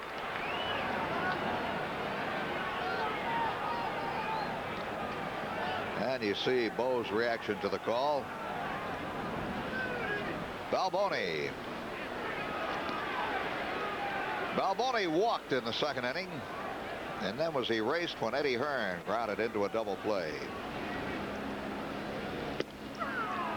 The Sox have turned 2 double plays behind the pitching of Dotson this afternoon, and the count evens on Balboni at 1-1.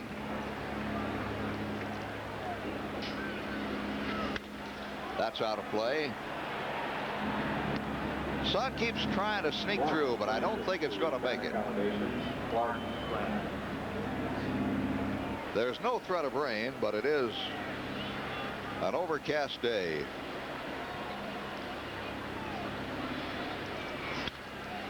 Popped him up, and that's going to be out of play. Walker will give it a chase, but no chance.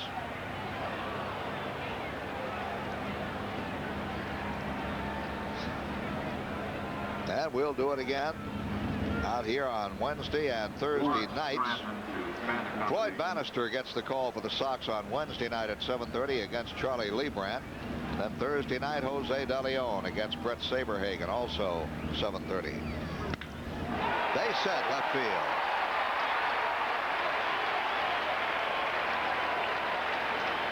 Del Balboni lines a shot to left. Base hit number 4 for Kansas City.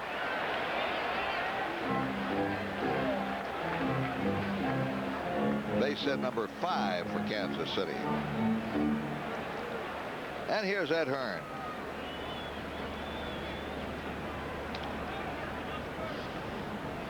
The Royals traded away one of the fine catchers for a long time in the American League, and Sonny Jim Sundberg to the Cubs for Thad Bosley. Picked up Hearn in a trade with the New York Mets.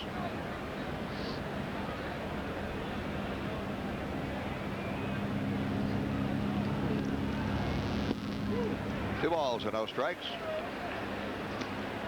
Hearn is 26 years of age, a native of Stuart, Florida. Grown up down there with the Rooster. The Rooster from Stuart. Yeah, he's right down in there.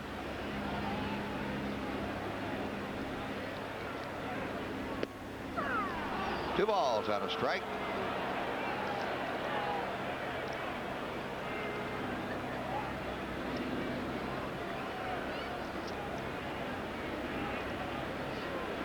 Hearn can play a little first base as well as catch. Three balls and one strike. What Dotson does not want to do is start walking people. Now, that's, you know, just 2 outs here in the 4th inning. He's thrown a lot of pitches. Billy Gardner, named manager of the Kansas City Royals.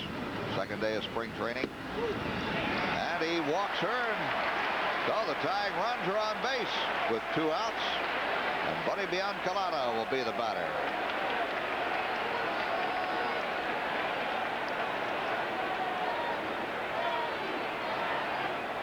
Three walks given up by Dotson.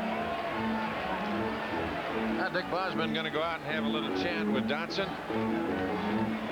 Those are the kind of guys you don't want to lose down in the order. And I think what Boz is going to say right here, just take it easy and don't just not start aiming it. Once you start aiming it, by then all of a sudden you fall out of sync a little bit. Just turn it loose, nice, free and easy, and let's go.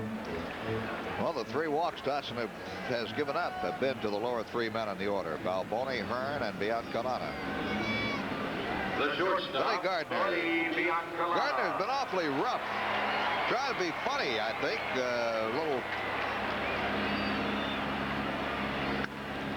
talk about it later. Popped up. That should be playable off the third base side by Hewlett. He's got room, and that will retire the side. A run scores on Brett's homer. They leave 2, and at the end of 4, it's the Sox 4, the Royals 2.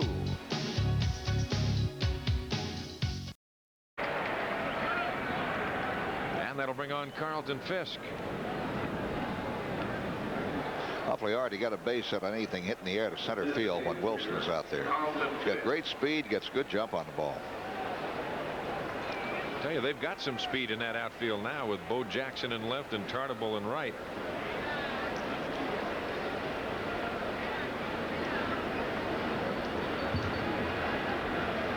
Here's Carlton Fisk. He's 0 for 1. Pudge walked to start off that 2nd inning when the White Sox scored 4 runs.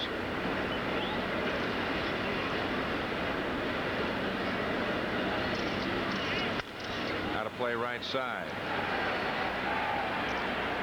Danny Jackson very fortunate just to get away with 4 runs. He left the bases loaded. They had the bases loaded and 1 out, and already 4 runs in. It's 4-2, the Sox on top. Hard foul ball. Oh, Rocky Rowe, I don't know. I thought that was fair. Oh, he was trying to get out of the way of that ball, but he said foul. Rooster over taking a look at it. Well, there's no way to watch where the dirt kicks up. Let's just try to see what we see here on the replay. Tell you. Now, Rowe made the call, but I really thought the ball was fair. But Rowe's a lot closer than I was. There's Fregosi. Well, it just does look fair, doesn't it? Sure does. Well, he got going and heading in foul territory, and that's where the directions went. There's a ground ball again. What a play by Brett! Long throw! Got him!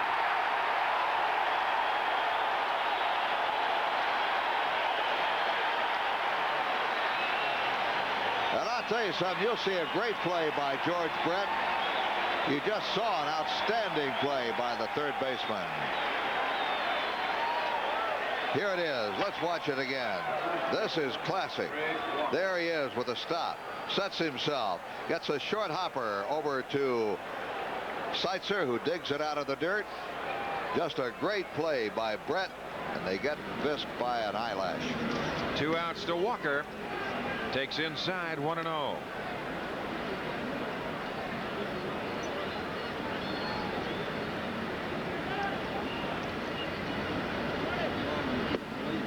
That curveball a little bit low, and the count 2-0 with Ivan Calderon on deck.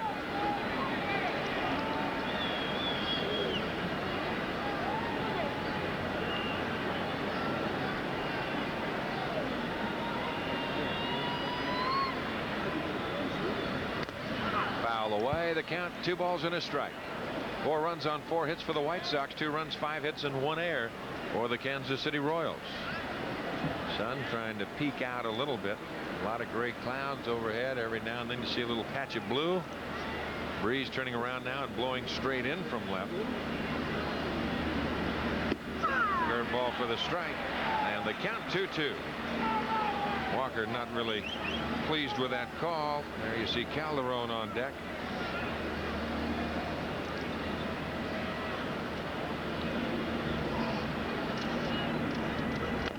Foul away. Count remains 2-2.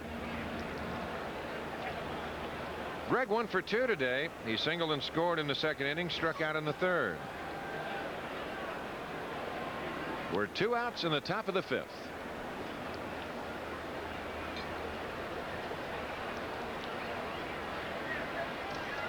Got him. For the side retired. Sox are gone 1, 2, 3. We go to the bottom of the 5th inning. White Sox lead it 4-2.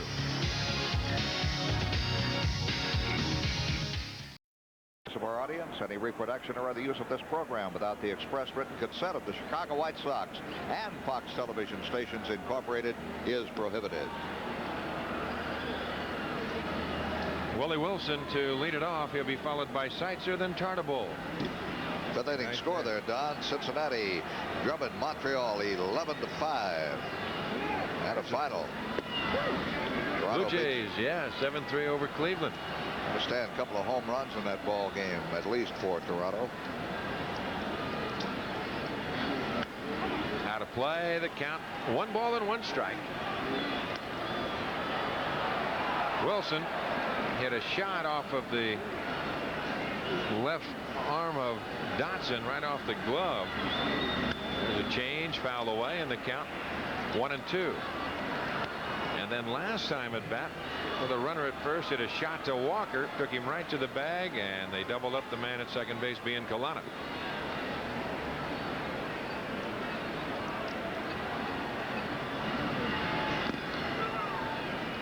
Foul, and the count remains at 1 ball and 2 strikes. See, Texas and Baltimore tied up 1-1. They're in the 8th inning now in Baltimore. Some threat of snow I heard in Baltimore for today, but they're playing baseball, so I guess the weather took a turn for the better.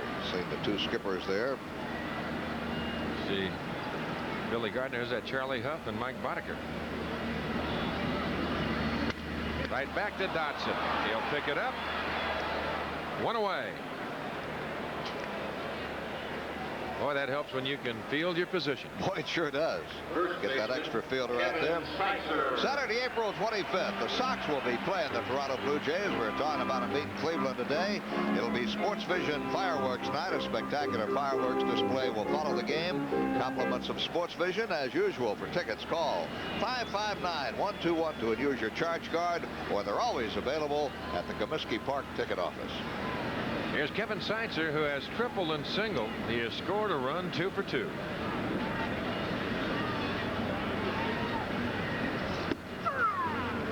Oh, and 1 the count. Outfield kind of bunches Seitzer.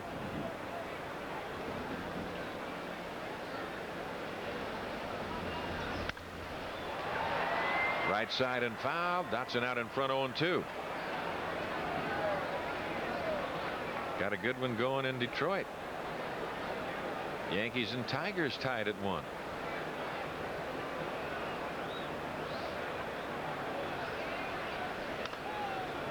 Foul away. The count remains no balls and 2 strikes. Off day tomorrow. The Sox will work out.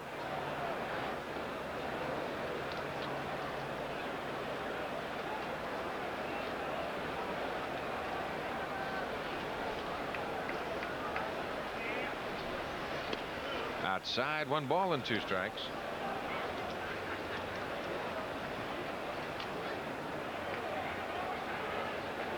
Then on Wednesday night, we'll be coming your way right here, Sox Television Network, and on Thursday night also.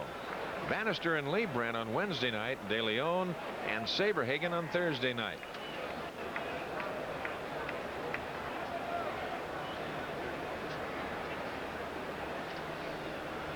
Right back. Hello. Dot sticks the glove down, and there it is. 2 outs. And that'll bring on Danny Tartabull. The right fielder, Danny Tartabull. Don, I said heard there were a couple of home runs anyway in that Toronto-Cleveland game. Mosby and Upshaw homered for Toronto. Tabler and Snyder. There's that kid Corey Snyder starting off the season with a home run for Cleveland, but Toronto wins it 7-3. Key over Candiati. First pitch to Tartabull, taken outside. 1 ball and no strikes. Tartabull has hit 2 right on the button. A base hit in the first inning and a line drive to Reedus. 1 for 2. A ball and a strike.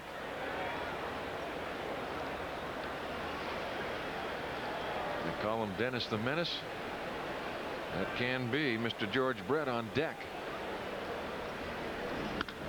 To the hole, base hit left field.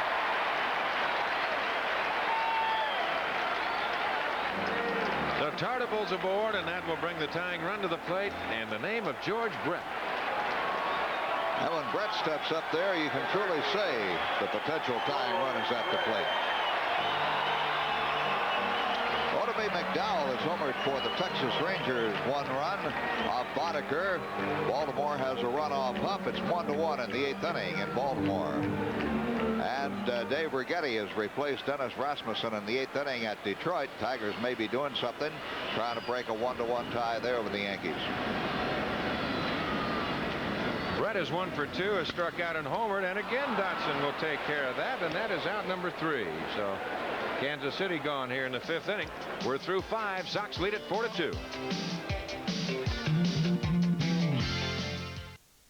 Kansas City.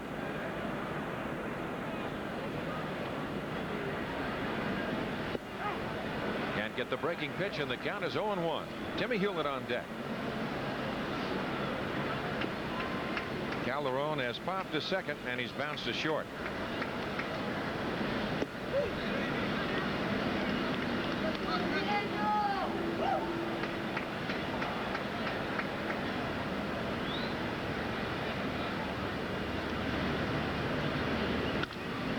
High to center. Wilson started in, now has to go back, tries to find the ball, does, and makes the catch.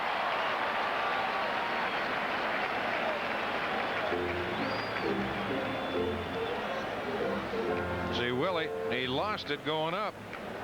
Explaining to Tartabull and Bo Jackson, who were both over to back him up.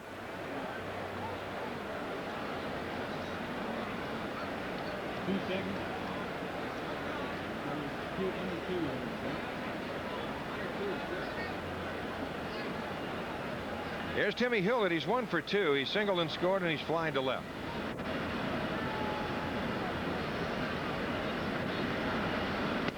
Inside at the knees, 1-0 the count.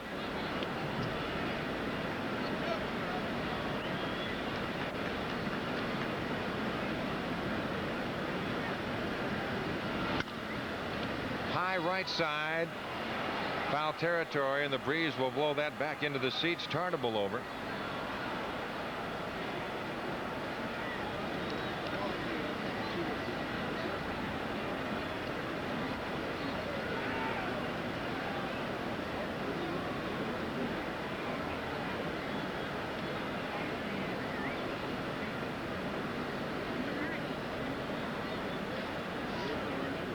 A ball and a strike.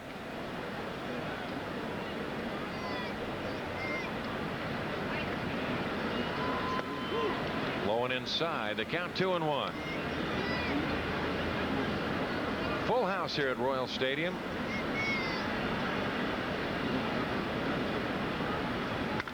That's it well left field. Bo Jackson going back, but it's right up into the teeth of the wind, and now has to come in to make the catch. Hewlett is at 2. Without that breeze, they'd have been out of here.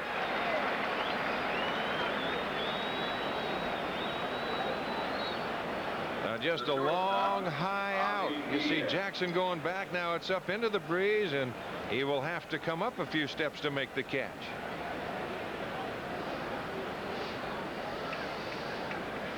Here's Ozzie Guillen. Ozzie 1 for 2 today. He singled in the second inning, and he bounced to short.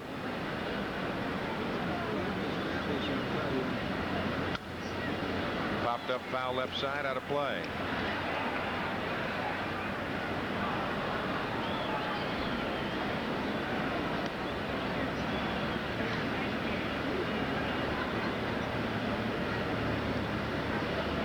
Won the count. We're 2 outs in the top of the 6th inning. Sox on top 4-2. Up the middle, that's a base hit.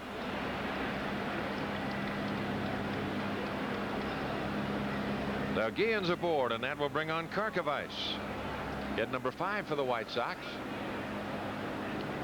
Karkovice on an air. He's driven in a run, and he has struck out. He's 0 for 2.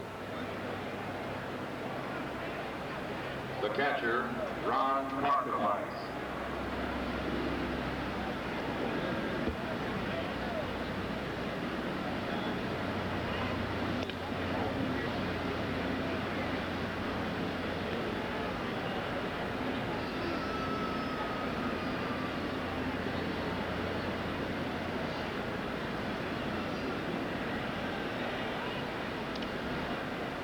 Jackson keeping Guillen close.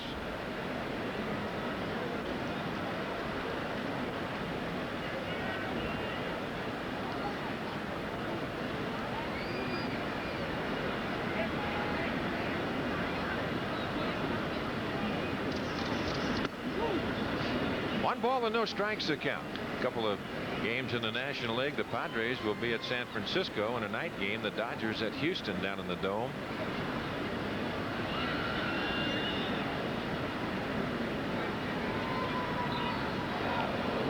Play by Seitzer.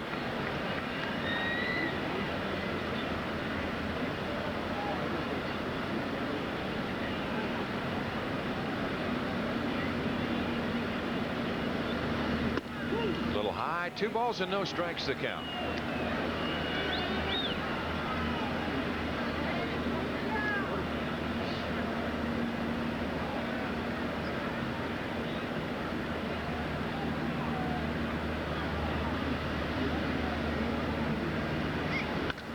That's it hard left field. Jackson is there, makes the catch. So the Sox are gone. No runs on a hit, no errors, and a man left. We go to the bottom of the 6th inning. White Sox lead at 4-2. Detroit Tigers, and it'll be Ask Mr. Foster Youth Mug Day. The first 15,000 kids 14 and under will receive a free mug. Compliments of Ask Mr. Foster. For tickets, call 559-1212 and use your charge card to stop by the Comiskey Park ticket office. Well, here at Royal Stadium this afternoon, I was just really amazed a moment ago when this young man was introduced. That is Dick Hauser. Recently had his 3rd brain operation as they're trying to curb the cancer that is eating away at Mr. Hauser. But he's here at the ballpark this afternoon, Don. I was just, well, very pleasantly surprised to find out he is able to be here. Yes, sir. That's good to see. Here's Frank White as he takes a strike. And the count is 0-1. White has line to center, fly to right.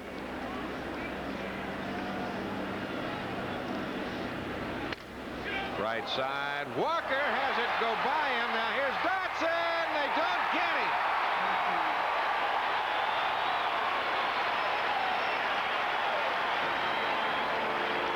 That'll be an error on Walker. Well, we'll take another look at it. Saws the bat off in his hands, and Walker right in front of the ball had a kick off his glove. He recovers, but not in time to get White at first base. Here it is again. Bat broke off right in his hand. And there again, Don, is a play that Walker will make more times and he'll miss it. But it is an error charged, and the tying run comes to the plate. In the name of Bo Jackson, who has struck out twice.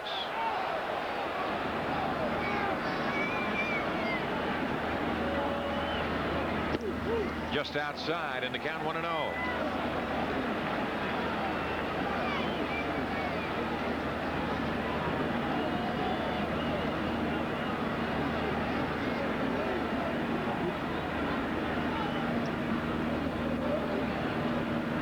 White at first, Walker holding, and Dotson, a little courtesy toss just to let him know that he's aware that he's there.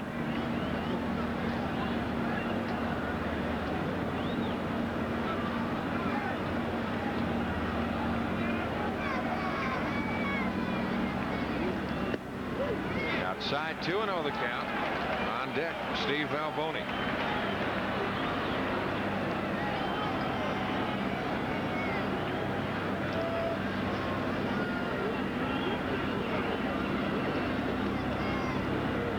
Nobody out. We're in the bottom half of the 6th inning. White Sox on top 4-2, if you might have joined us.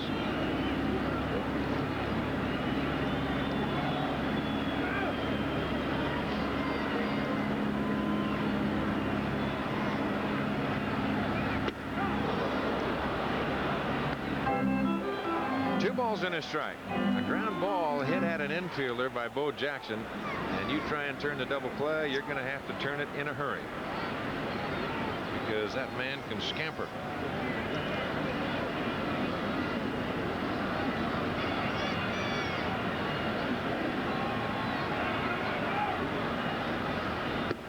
Outside, and it's 3-1.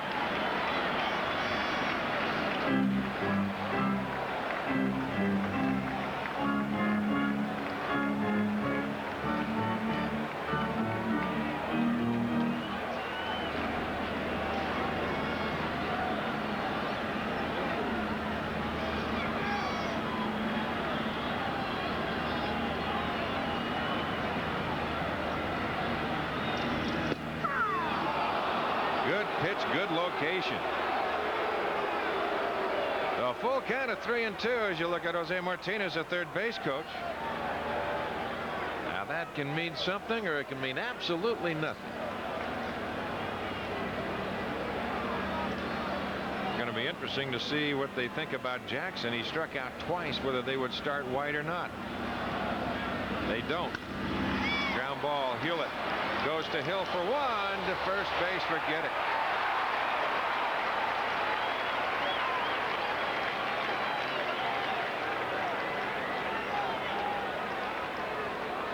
Designated hitter. Here it is again. Hewlett fields the ball, gets it over to second base to Donnie Hill, but back to first, not nearly in time to get Jackson, who goes down the line in a hurry. But they do rub out the lead runner, Frank White, one down. And it'll be interesting right here to see what Billy Gardner might do. He's down by 2, but he also knows that if this big guy, Steve Balboni, hits one on the ground, why, it very easily could be a double play, and whether he would start Jackson or not. But he hits this on the ground. Good play by Hewlett. He goes to Hill for one. Back to first, a double play. And Donnie Hill got out of there like someone was after him with a shotgun. That Bo Jackson was bearing down on him. Look at it again. What a play by Hewlett. It is an excellent play by Hewlett. And look at Hill get out of Jackson's way and get that throw back over to first base in plenty of time for the Sox third double play of the ball game. And at the end of 6, the score, the Sox 4, the Royals 2. Gary Ritas to lead it up. Ritas 6'1", 185 pounds. He's 30 years old. Started his pro career in 1978. Takes a breaking pitch inside for a ball. Ritas this afternoon is 0 for 2. He has walked and stolen a base. A strike, and it's 1-1. Ritas has a little more than 4 years in the major leagues.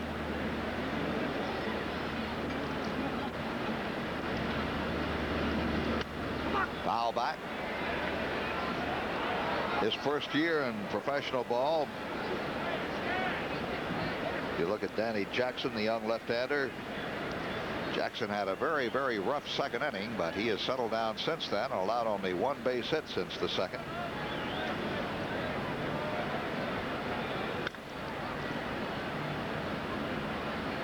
Foul ball.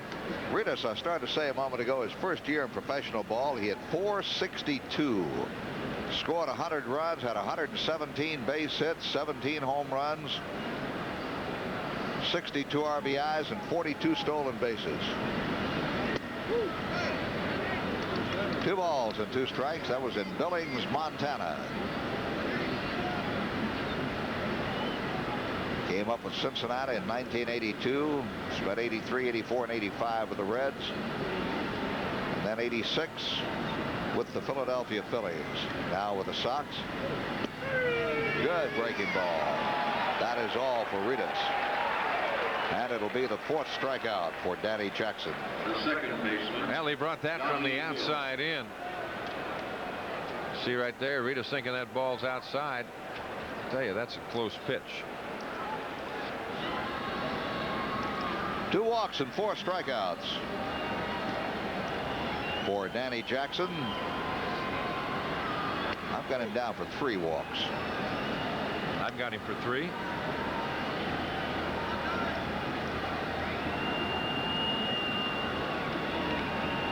Donnie Hill has grounded out twice. In between, he drew a walk. 2 balls and no strikes. Well, Jackson has walked 3 and struck out 4, allowed 5 base hits, 4 runs, 3 of which are earned. And the Sox are leading 4-2.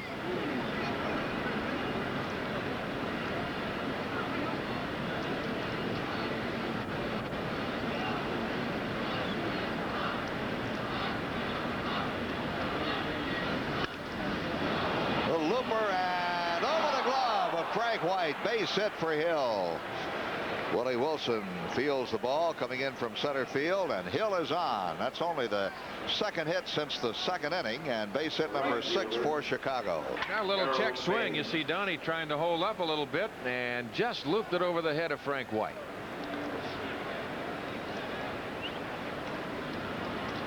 Hill is on for Baines. Harold has changed his batting stance a bit to protect his right knee. And rips one down into the right field corner, and that one is going to one-hop off the wall. Let's see if they try to score Hill. He's being waved home. And the plate of the plate, not in time.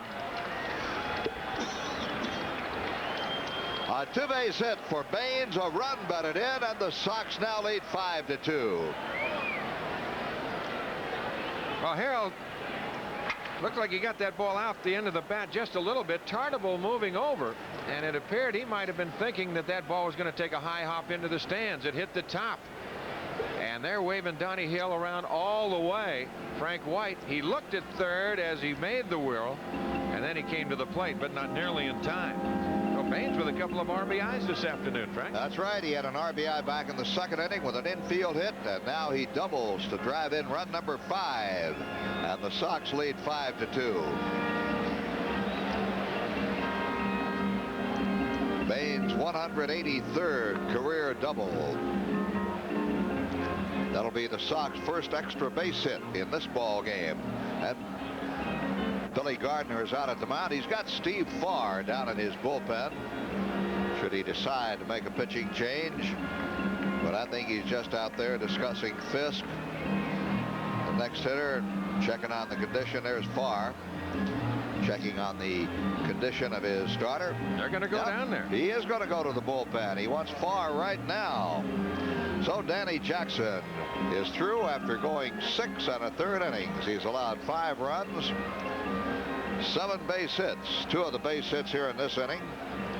Of the 5 runs he has earned, and of course Baines is his responsibility. 4 of the 5 that have scored have been earned runs. So right now, pitching change is being made by the Royals. The Sox lead at 5-2, and we'll be right back. He had a good year with Kansas City, a record of 8-4 and a 3.13 ERA to go along with 8 saves. So the right-hander, kind of used as a middleman by Billy Gardner out of Maryland, comes on to try and hold the Sox right here. Well, he'll work to Carlton Fisk, unless Fregosi wanted to make a change and use Hasse against the left hand, get the left hand bat in. No, Fisk will bat for himself. Pudge this afternoon has walked, popped up, and grounded out. Took an excellent play by George Brett at third base to get him out in the 5th inning.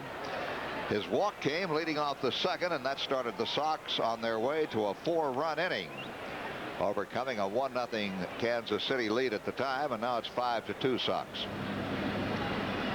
So far to Fisk. Curveball, ball 1.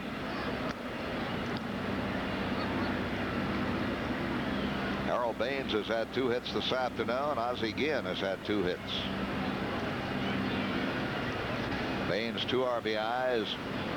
Hewlett and Karkovice have RBIs. He went around, tried to stop it. Ooh, that one hurt the left hand.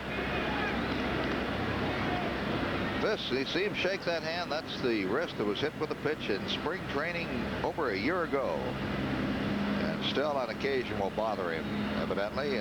On deck, Greg Walker, and down at second base, Harold Baines.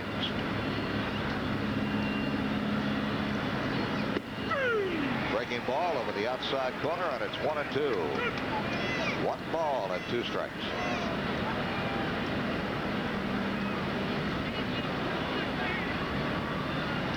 We'll update all the scores for you in the bottom half of the inning.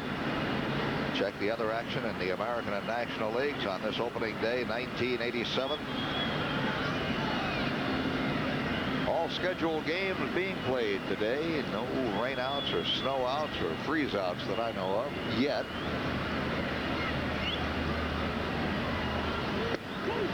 Two balls and 2 strikes. So we'll update all of them in the bottom half of the inning for you.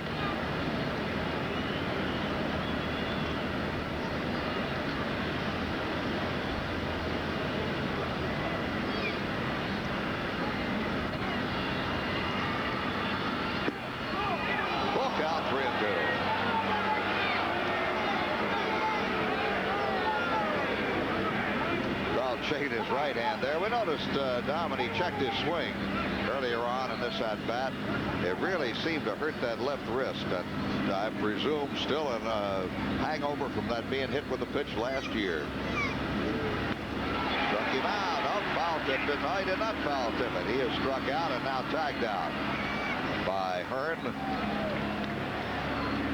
Well, that very easily could be, and of course in this cold weather, Frank, it's going to kind of magnify everything a little, every little ache and pain. You see Carlton going after that bad pitch a little bit disgusted as he walks away, but every little ache and pain, it will show in this kind of weather. And that was the pitch they were getting him out with last year, but they were not getting him out with it in spring training this year. But now they will put Walker on and pitch to Calderon. Unintentional walk to Greg Walker.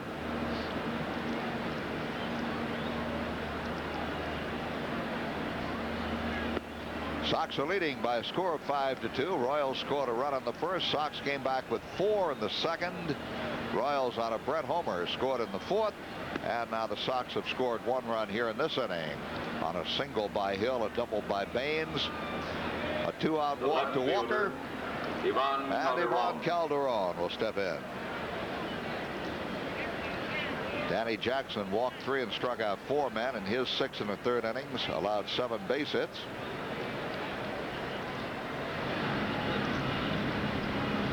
Calderon 0 for 3. He's lined out, grounded out, and flied out. One thing about Farr, he has got one good curveball. And he will use it. He'll use it as right. Base runners at first and second. Walker and Baines, first to second. And he changes speeds on that curveball of his.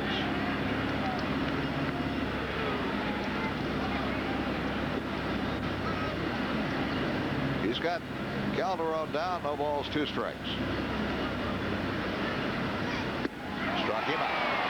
3-pitch strikeout, and that retires the side, but the Sox score a run. They leave 2, and in the middle of the 7th, Chicago leads it 5-2.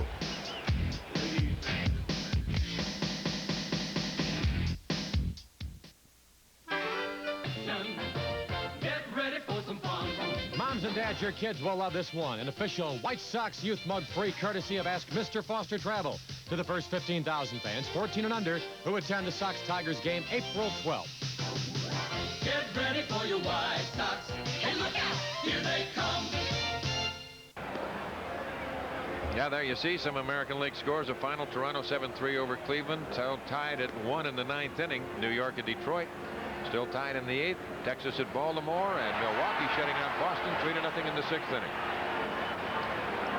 National League, Cincinnati 11-5 over Montreal in the 7th, and the Padres take a 1-0 lead over the Giants in the 2nd.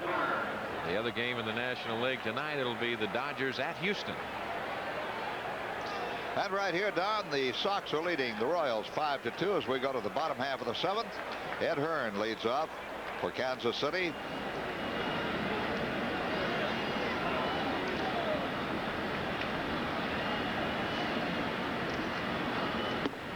He went around. Strike 1. Juan Beniquez on deck to bat for Biancalana. Down into right field. Baines cannot get to it. That's going to be in for a base hit. So Hearn opens the 7th with a single. And Juan Beniquez will bat for Buddy Biancalana. And Bobby Thigpen will go to work in the White Sox bullpen. Number 12, Juan Beniquez.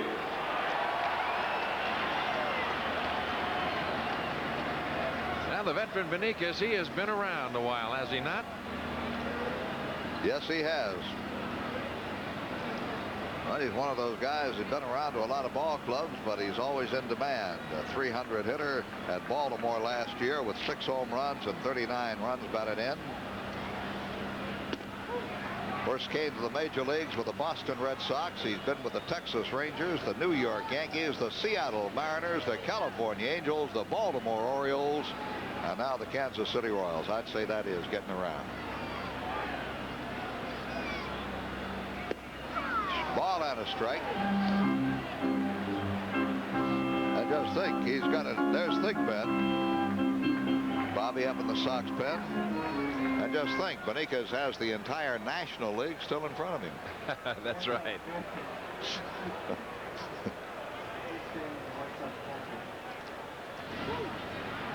Dug up by Carcavice. 2 balls and a strike. The Sox lead 5-2. Want the Royals trying to mount a threat with the leadoff man aboard. Hearn down at first. Nobody out. Out of play. Here again, Dotson would like to get the ground ball. He's had 3 double plays turned behind him in the ball game.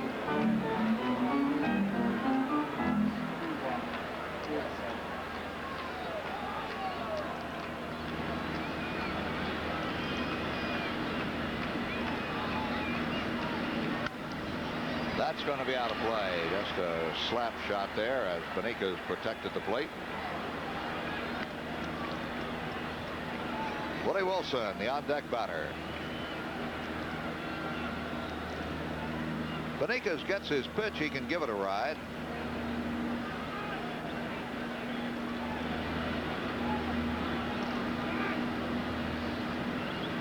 Well, you'd like to have him hit it on the ground at somebody here.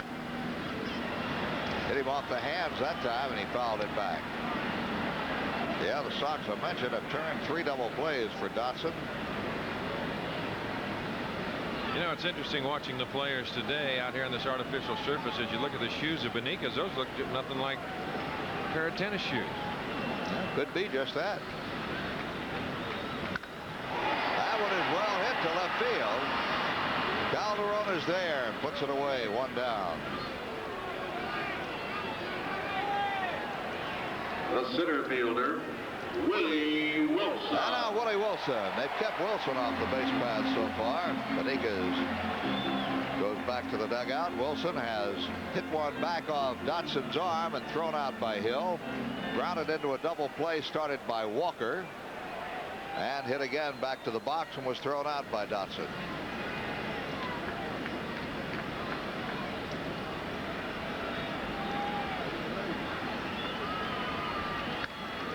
That's out of play. Coming into this inning, Frank, Dotson had thrown 102 pitches. He thrown Hearn about 3. Yeah.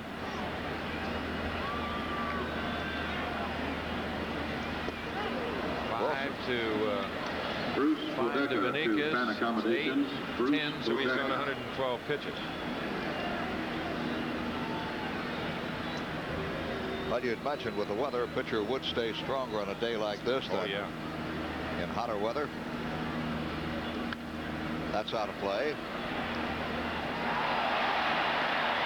Pitch before that when he had Wilson fooled badly.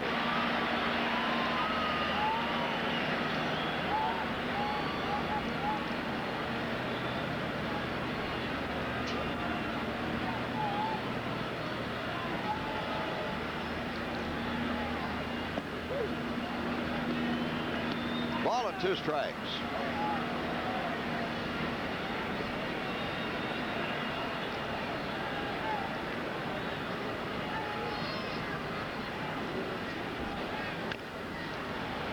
Foul ball. Starts earlier in the game. I don't know. Billy Gardner's trying to make himself into a comedian. Come up with some lines that, like you heard his line on Buckner. No. He said Billy Buckner tried to commit suicide over the winter, stepped in front of a truck, went right through his legs. Then he was telling the writers out here, he said he doesn't have that much pressure in this job as he did at Minnesota. He doesn't have to contend with Ron Davis. Base hit, pass. Hill, fielded by the right fielder. Harold Baines back to the infield. Gardner, I don't know, he's getting on a lot of people. Sometimes things like that come back to haunt you. You say them in jest, but they're not necessarily that funny to the people who are the subject of them, and people tend to have long memories.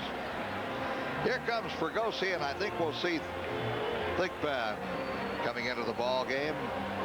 You may figure Dotson has run his course. And he has already waved to the bullpen, has Fregosi. So Dot will leave with the tying run coming up to the plate here in the 7th inning. And Thigpen will be summoned. Well, Dotson gives up 2 hits here in the inning. And 8 to the Royals in the ball game. Bobby Thigpen comes on. We'll step out for this commercial break. 5-2, the Sox lead. We'll be right back. Bobby Thigpen comes on to take over the pitching duties. As you look at Thigpen's numbers of last year in 20 ball games, won 2 and lost none with a fine 1.77 ERA. So the young right-hander is asked to turn the Royals away here in the top half, make that the bottom half of the 7th inning, with the tying run at the plate in the name of Kevin Seitzer. You've got Hearn at second and Willie Wilson at first. The one good thing about that is you've got a man out there that can clog up the bases a little. You got him in the right spot. Right? Yeah, you got him out there as the lead runner. So Wilson's speed is taken away from him. Well, here's Seitzer and here's Thigpen, and both of them young men, both of them with potentially great careers ahead of them in the major leagues. Seitzer as a hitter, Thigpen, of course, as a pitcher, and let's see as they confront each other right now. Ball 1. Thigpen this spring allowed 4 earned runs in 18 1/3 innings for a 196 earned run average in 9 exhibition appearances. In his last 12 1/3 innings, he allowed just 1 earned run and 5 hits. He's got some pop on that baseball. He sure does. Seitzer said, I might have to turn this thing up a notch or 2. Seitzer's had 2 hits today, a triple in the first inning and scored, an infield hit in the 3rd. Strike, and it's 1-2.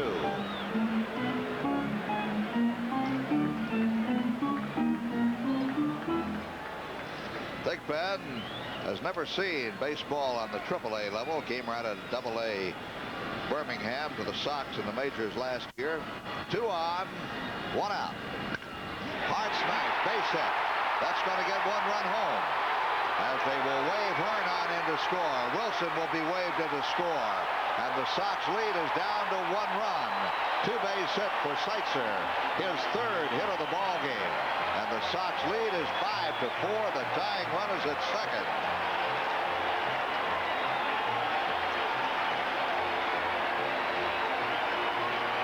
Well, they wanted the pitch outside, and I tell you, he got around on that ball. That was in almost off of the plate. That is hard to believe that he got at that ball, Frank.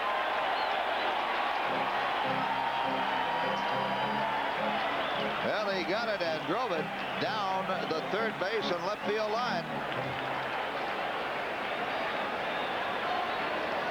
I got to believe, I'll tell you one thing, a little book on that young man right there. He might see a few breaking pitches.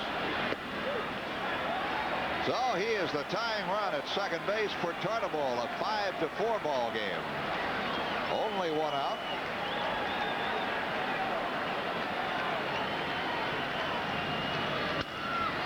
Right side.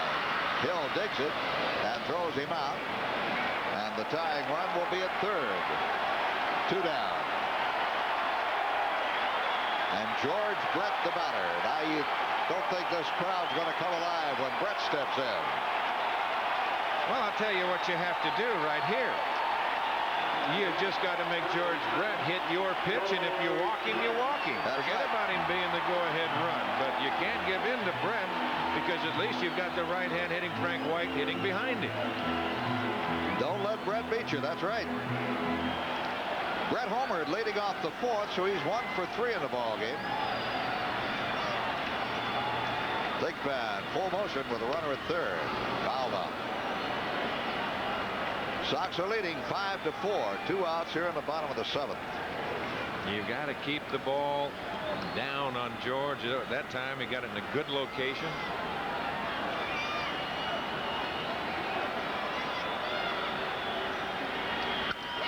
That was not a good location, but he'll be out of there. That ball was up, and Brett is going to be a little bit upset with himself for not giving it a longer ride. The Royals score twice. They leave the tying run at 3rd, and at the end of 7, it's 5-4 Chicago.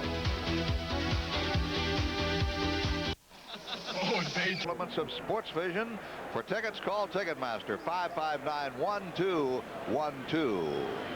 And we go on to the 8th inning. The Sox lead by a run, 5-4, and here's Don.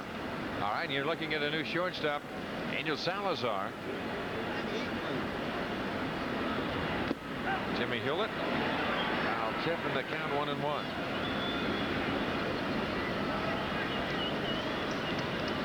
Now my little piece of copy here says Yago Fireworks Night, compliments of Sports Vision, and that's the way I read it. But anyway, we're going to have the fireworks. There's a base hit right field. So Hewlett has his 2nd hit of the afternoon as he leads it off here in the top half of the 8th inning. Yeah, that's that'll fool you. Well, it won't fool the fans. They're going to get fireworks, and they get those nice fireworks displays out there. They probably not too particular about who puts them on. You get to enjoy them no matter what. That's right. They just come out and have fun. That's right. And speaking of coming out, we certainly hope you come out opening day. That'll be Friday with the Tigers in town. Ozzie Guillen takes a strike.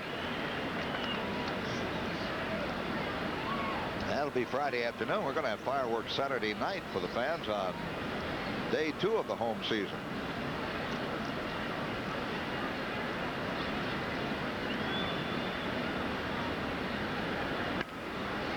High to right. Tartabull giving ground. 2 outs. Check that 1 out. And that'll bring on the catcher, Ron Karkovice. Catcher, Ron Karkovice. 5 runs, 8 hits, 1 error for the White Sox, 4 runs, 9 hits, and 1 error for Kansas City.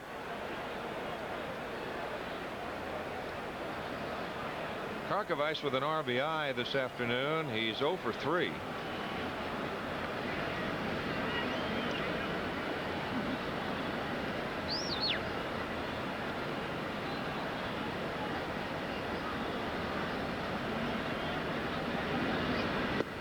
Curveball for the strike.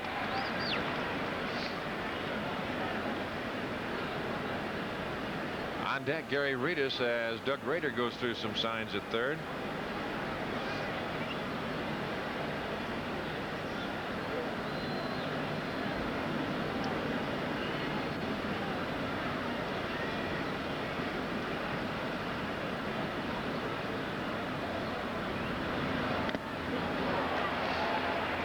To the count.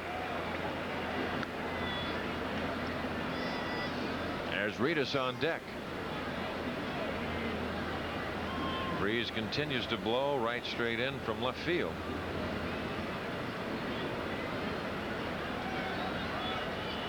Little high, the count 1-2.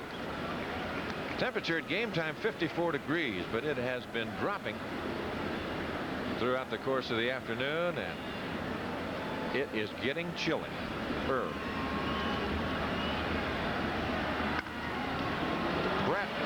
goes to White for 1, and that will double him up. Well, the side retired. No runs on a hit, no errors, and nobody left. We go to the bottom of the 8th inning. 5-4 White Sox.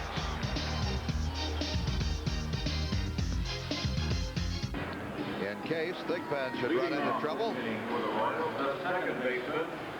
And the Royals will have Frank White, Bo Jackson, and Steve Balboni. There's Dan Quisenberry and Bud Black. Black, the left-hander, Quisenberry, the right-handed, the underarm pitcher, out in the Royals bullpen. So everybody is working as we go to the bottom half of inning number 8 in a one-run ball game. And Frank White will lead it off. Boy, he was looking fastball all the way, got it, fouled it back.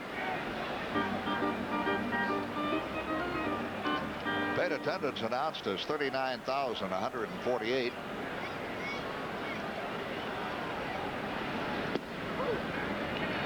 A ball and a strike.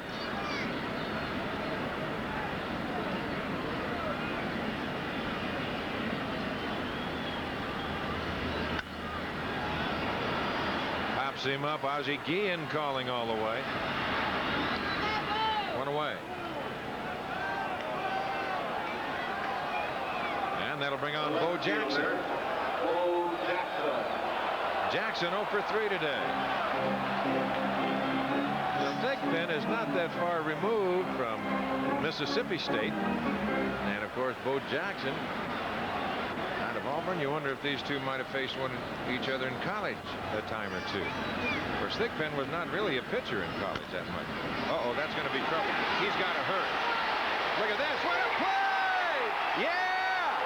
And they're going to have an argument.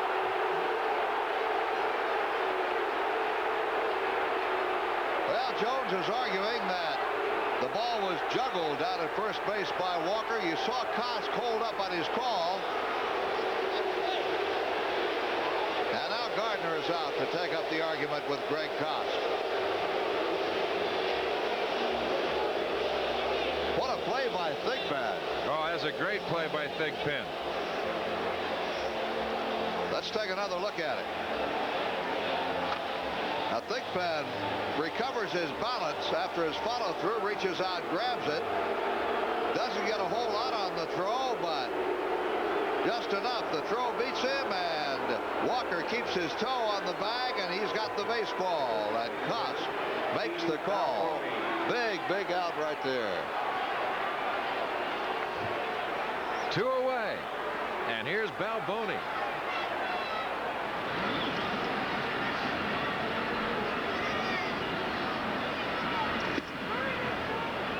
They appeal, and they say, yes, he did. Now Balboni says, oh, come on. Balboni can't say anything to Larry Barnett, but the umpire at first base was the one that called it. Yeah, they're going to be all over Kosk, aren't they?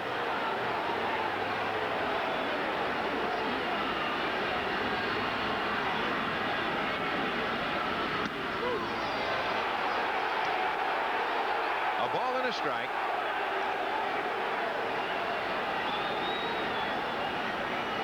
Greg Koss, the first base umpire. 1-2 the count.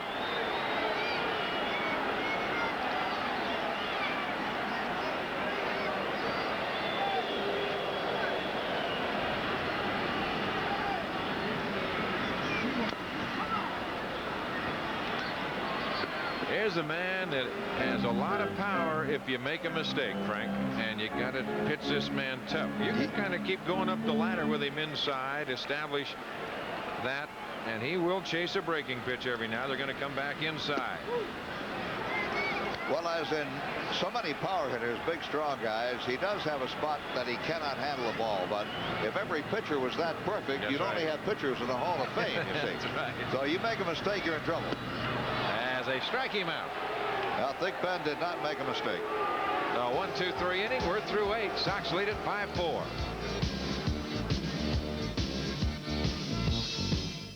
Everybody's talking about Pitch. Last year, at the end of the season, towards the end of the season, Farr had a little arm problem, shoulder problem, actually.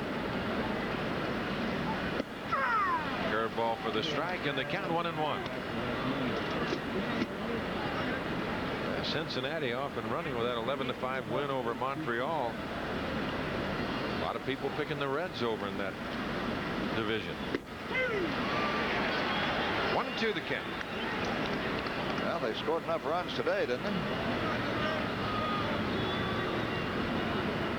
Yankees won a squeaker 2-1. Interesting to see how many innings Rigetti went. And got him looking. Reedus doesn't like it. Well, he came on in the 8th inning. They played 10. Did he finish? Did he get the win? I didn't see the number out there. Here's that last pitch again. Reedus thought the pitch was inside, maybe a little bit low, too. It's high enough, but was it inside? No, says the plate umpire, Larry Barnett. And that will bring on Donnie Hill, who is 1 for 3 this afternoon. But his little check swing single right now is the difference in the ball game as he scored on the double by Baines. That's down low, and the count 1-0. First time that Donnie's been at bat from the left side this afternoon.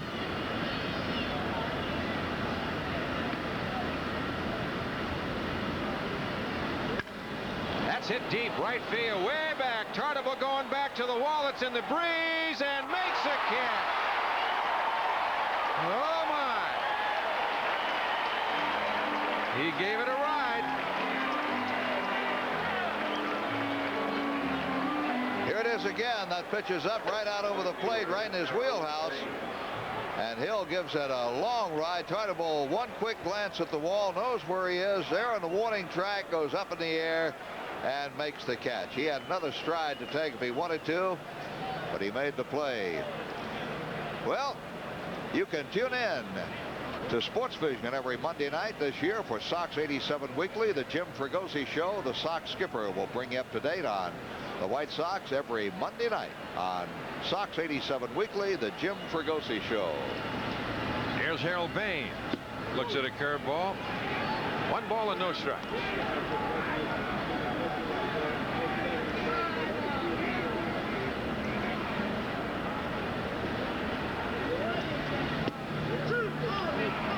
And the count 2-0. In looking ahead to the Kansas City 9th inning, they have the catcher Hearn, followed by Salazar, and then the leadoff hitter Willie Wilson. Those are the scheduled hitters. 3-0 to Baines, and you got Carlton Fisk on deck.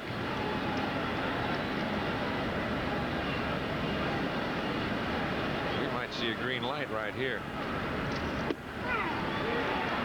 3-1.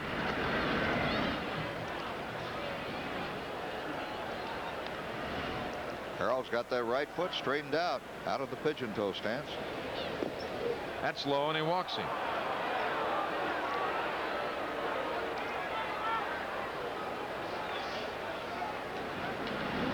That's the second walk issued by Farr, the first one intentional. Now Darrell Boston is going to go out, and he is going to run for Harold Baines. And all probability will stay in to play the outfield. Manager Jim Fregosi. Now batting the designated hitter, Carlton Fisk. Here's Carlton Fisk. He's 0 for 3 today. Has walked and scored, popped to third, bounced it. Well, he didn't bounce. He had a shot to third, and Brett made a great play to throw him out, and he struck out his last time at bat. Boston Bluffs going. Not going anywhere. The count 1-0. And we'll see if indeed Jim Fregosi does green light Darrell Boston.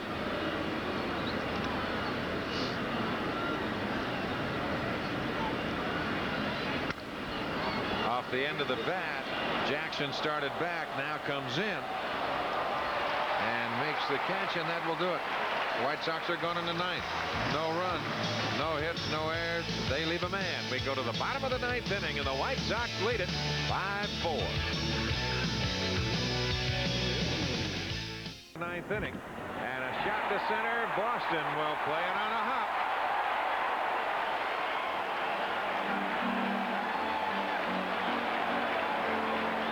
The tying runs aboard, and here's Salazar. Reedus is the new left fielder. He moves from center to left. Boston's in center, and Calderon moves from left to right. Now Thad Bosley is going to go out, and he is going to run for Ed Hearn. Pitch running for Ed Hearn. Number 27, Thad Bosley. Now batting.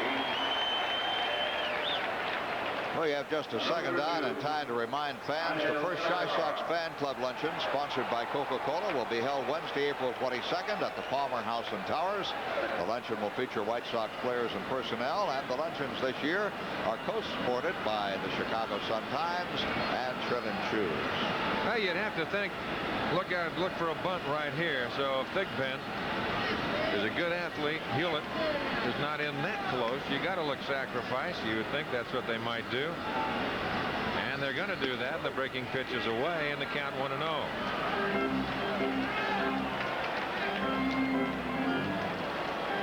On the carpet, you've got a shot if you bounce off of that mound and you can get on that ball in a hurry, or if you're the third baseman or first baseman, you got a chance for a play at second base.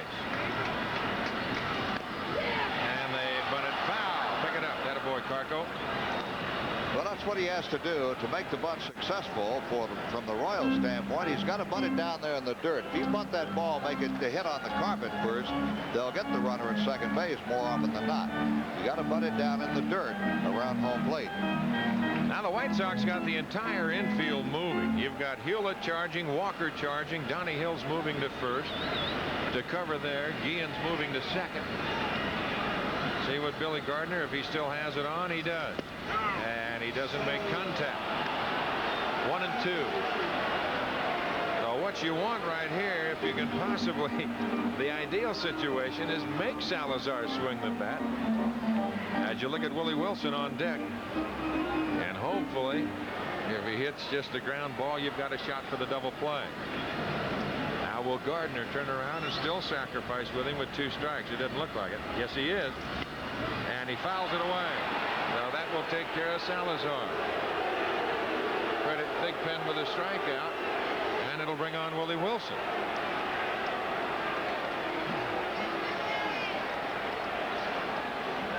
Well, here it is as he sort of slaps at the ball with a bunt attempt, fouls it off, and with 2 strikes on him, the foul ball will be strike 3.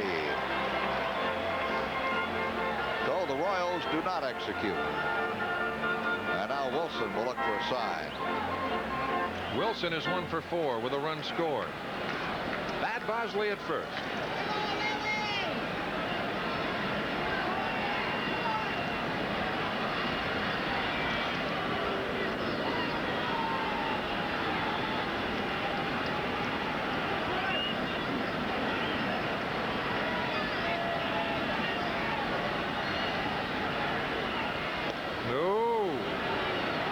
When Thigpen goes to first base, he doesn't let up.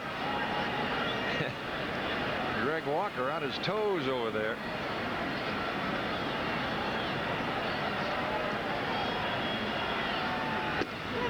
Just outside, and the count 1-0. the man who's been a thorn in the side of the White Sox today, Kevin Seitzer. 3 for 4, a run scored, 2 RBIs. That's to left center field, playable. Rita's calling all the way and makes the catch. Well, I hate to bring this up with Seitzer, Don, but he has a chance to go for don't say it. He has a chance to go for it. He's had a single, a double, and a triple so far in the ball game. I was thinking that when I said he was 3 for 4. So now it is Seitzer and Thigpen, 2 outs in the bottom of the 9th inning, and the White Sox on top 5-4. Walker and Thigpen will have a little chat.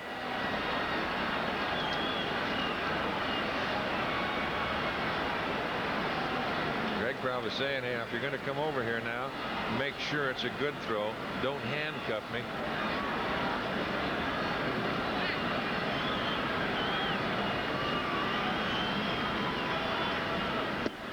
A little bit low, the count 1-0.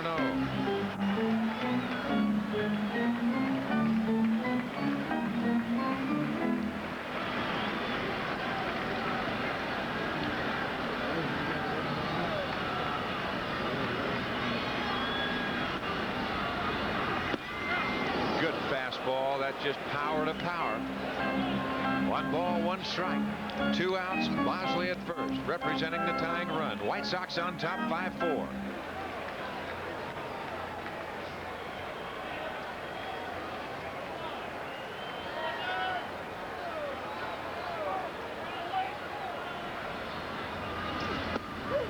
A little bit low. The count goes to 2-1.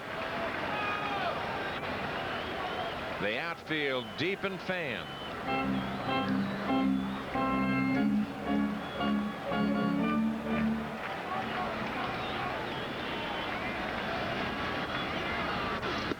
That's high, and it's 3-1. With Danny Tarnable on deck. This is the man that Bobby Thigpen wants right here, but you can't ease up in trying to do it. You still got to turn it loose. Bosley at first, Walker holding.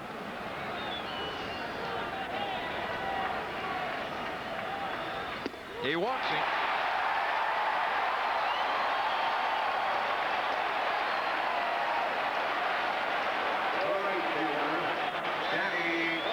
Now that will bring on Danny Tarnable. And here comes Jim Fregosi.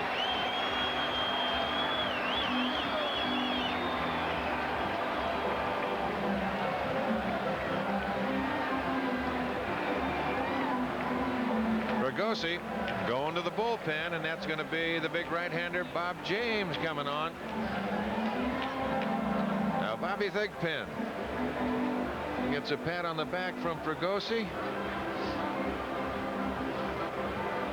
As we have a pitching change and a break in the action, 2 outs, 2 on. We're in the bottom of the 9th inning. White Sox lead it 5-4.